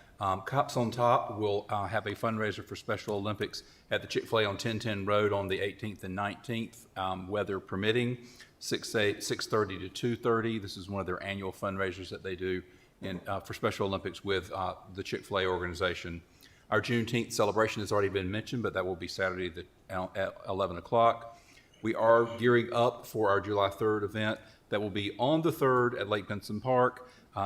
Brick House Band will be our preliminary band that is performing, and then the North Carolina Symphony will perform prior to the fireworks. The event will be 5 to 10 p.m. As everyone's probably aware, on-site parking is there as on a first-come, first-served basis, but we want to make sure the public is reminded that we do have free shuttle service from South Garner High School for convenient access to the event. And lastly, we want to just let you know that the Garner Police Department is hosting a leadership camp in July on the 20th to the 24th, and this is that supports students in reaching their full potential by building positive relationships between youth and law enforcement. So wanted to bring those events to your attention. Your monthly analytics are here. As typical for this time of year, most of those calls are tall grass and weeds. As I always like to caveat, this is in addition to the many proactive calls that our staff is out handling every day that never makes it into our Garner Info system. So we want to thank all of our staff who responds to our Garner Info calls, as well as all the proactive calls that are handled outside of that system. I'll be happy to answer any questions you have. Any questions for Talk of the Town? Okay. Just two other announcements I want to share with council. I shared this with you via email yesterday, but I wanted to state it publicly at the meeting this evening. The town has once again been awarded the Triple Crown, which recognizes governments that received the Government Financial Officers Association Certificate of Achievement for Excellence in Financial Reporting, the Popular Annual Financial Reporting Award, and Distinguished Budget Presentation Award for fiscal year. So Garner is one of just 144 governments to achieve this special recognition for fiscal year 2024. And so this is something we strive for every year, to not only do a great job in our budget presentation and reporting, but also in our financial reporting, and then creating a document that helps the community really understand the financials of the town and how we budget and how we report. So it's exciting to be recognized, the Triple Crown winner again. I want to thank the team at the town who does this work every year to make sure that we're recognized, but more importantly, it creates confidence and trust in the work that we're doing here with the town. So very excited to share that with council. The final announcement is the Stevens Awards nominations are open, and so we'll be taking nominations until July 3rd. Applications to nominate a resident is on the town's website. So we encourage those who are interested, who know of a resident who is deserving of this prestigious Stevens Award, to submit a nomination. Our Stevens Award winner will be recognized at our August Garner Celebration event that honors not only the Stevens Award winner, but all of our volunteers in Garner. So those are all my updates and announcements this evening. Happy to answer any questions that council may have. Any questions? Well, I just got to give one more shout out to the Season of Freedom. Here comes Juneteenth coming up this Saturday, right? And it's a little different. We're missing one of our key participants in this, but I think her team has come in with a new approach that will be equally exciting if that's possible, and just a wonderful new thing. So that's kicking off the Season of Freedom. And of course, you'll never forget July the 3rd. You know that's the big deal. So a great season here. That being said, let's roll along here to attorney reports.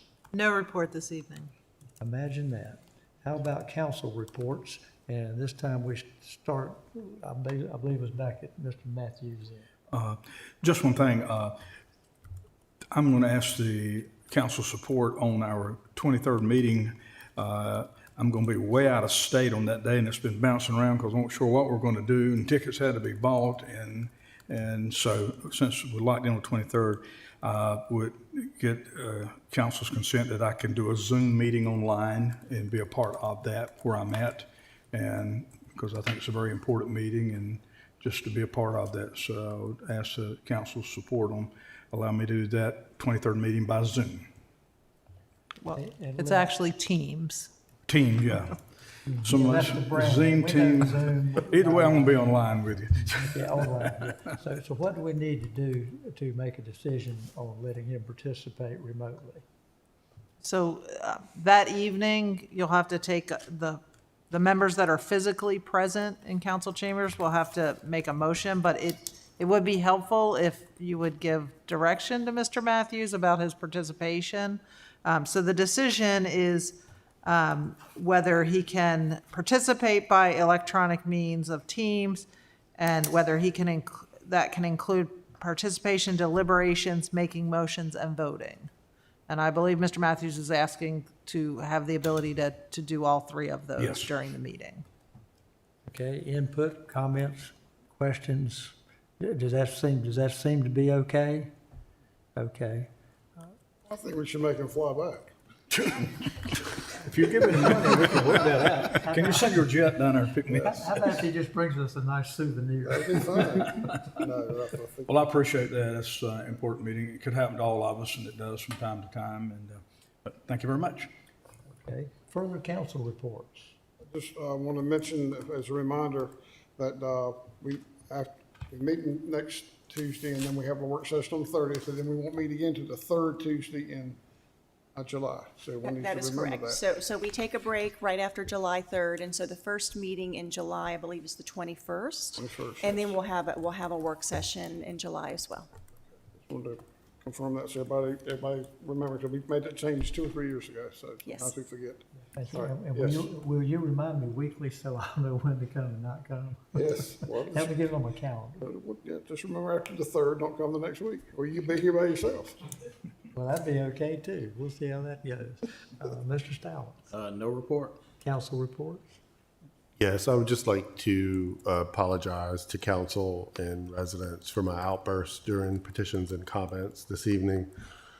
I would like to go home tonight, but I apologize. You are forgiven. If that's your worst outburst, we're in good shape.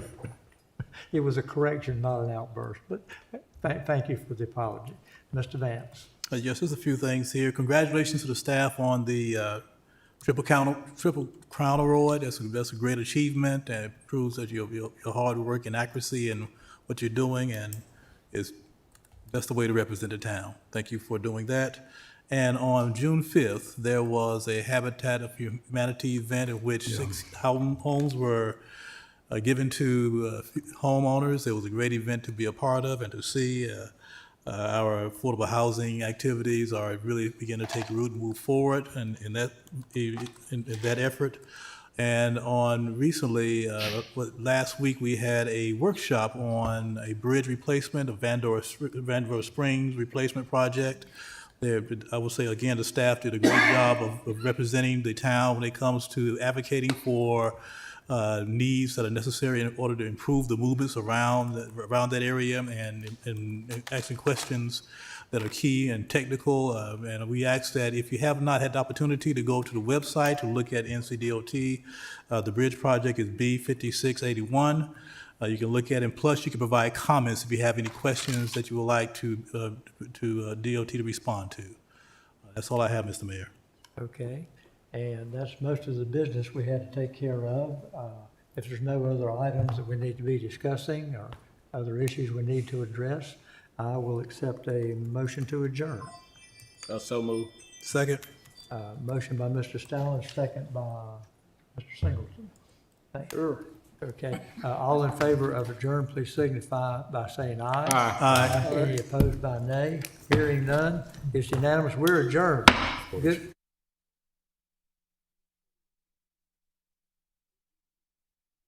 Here, I have a question. Right, he's not.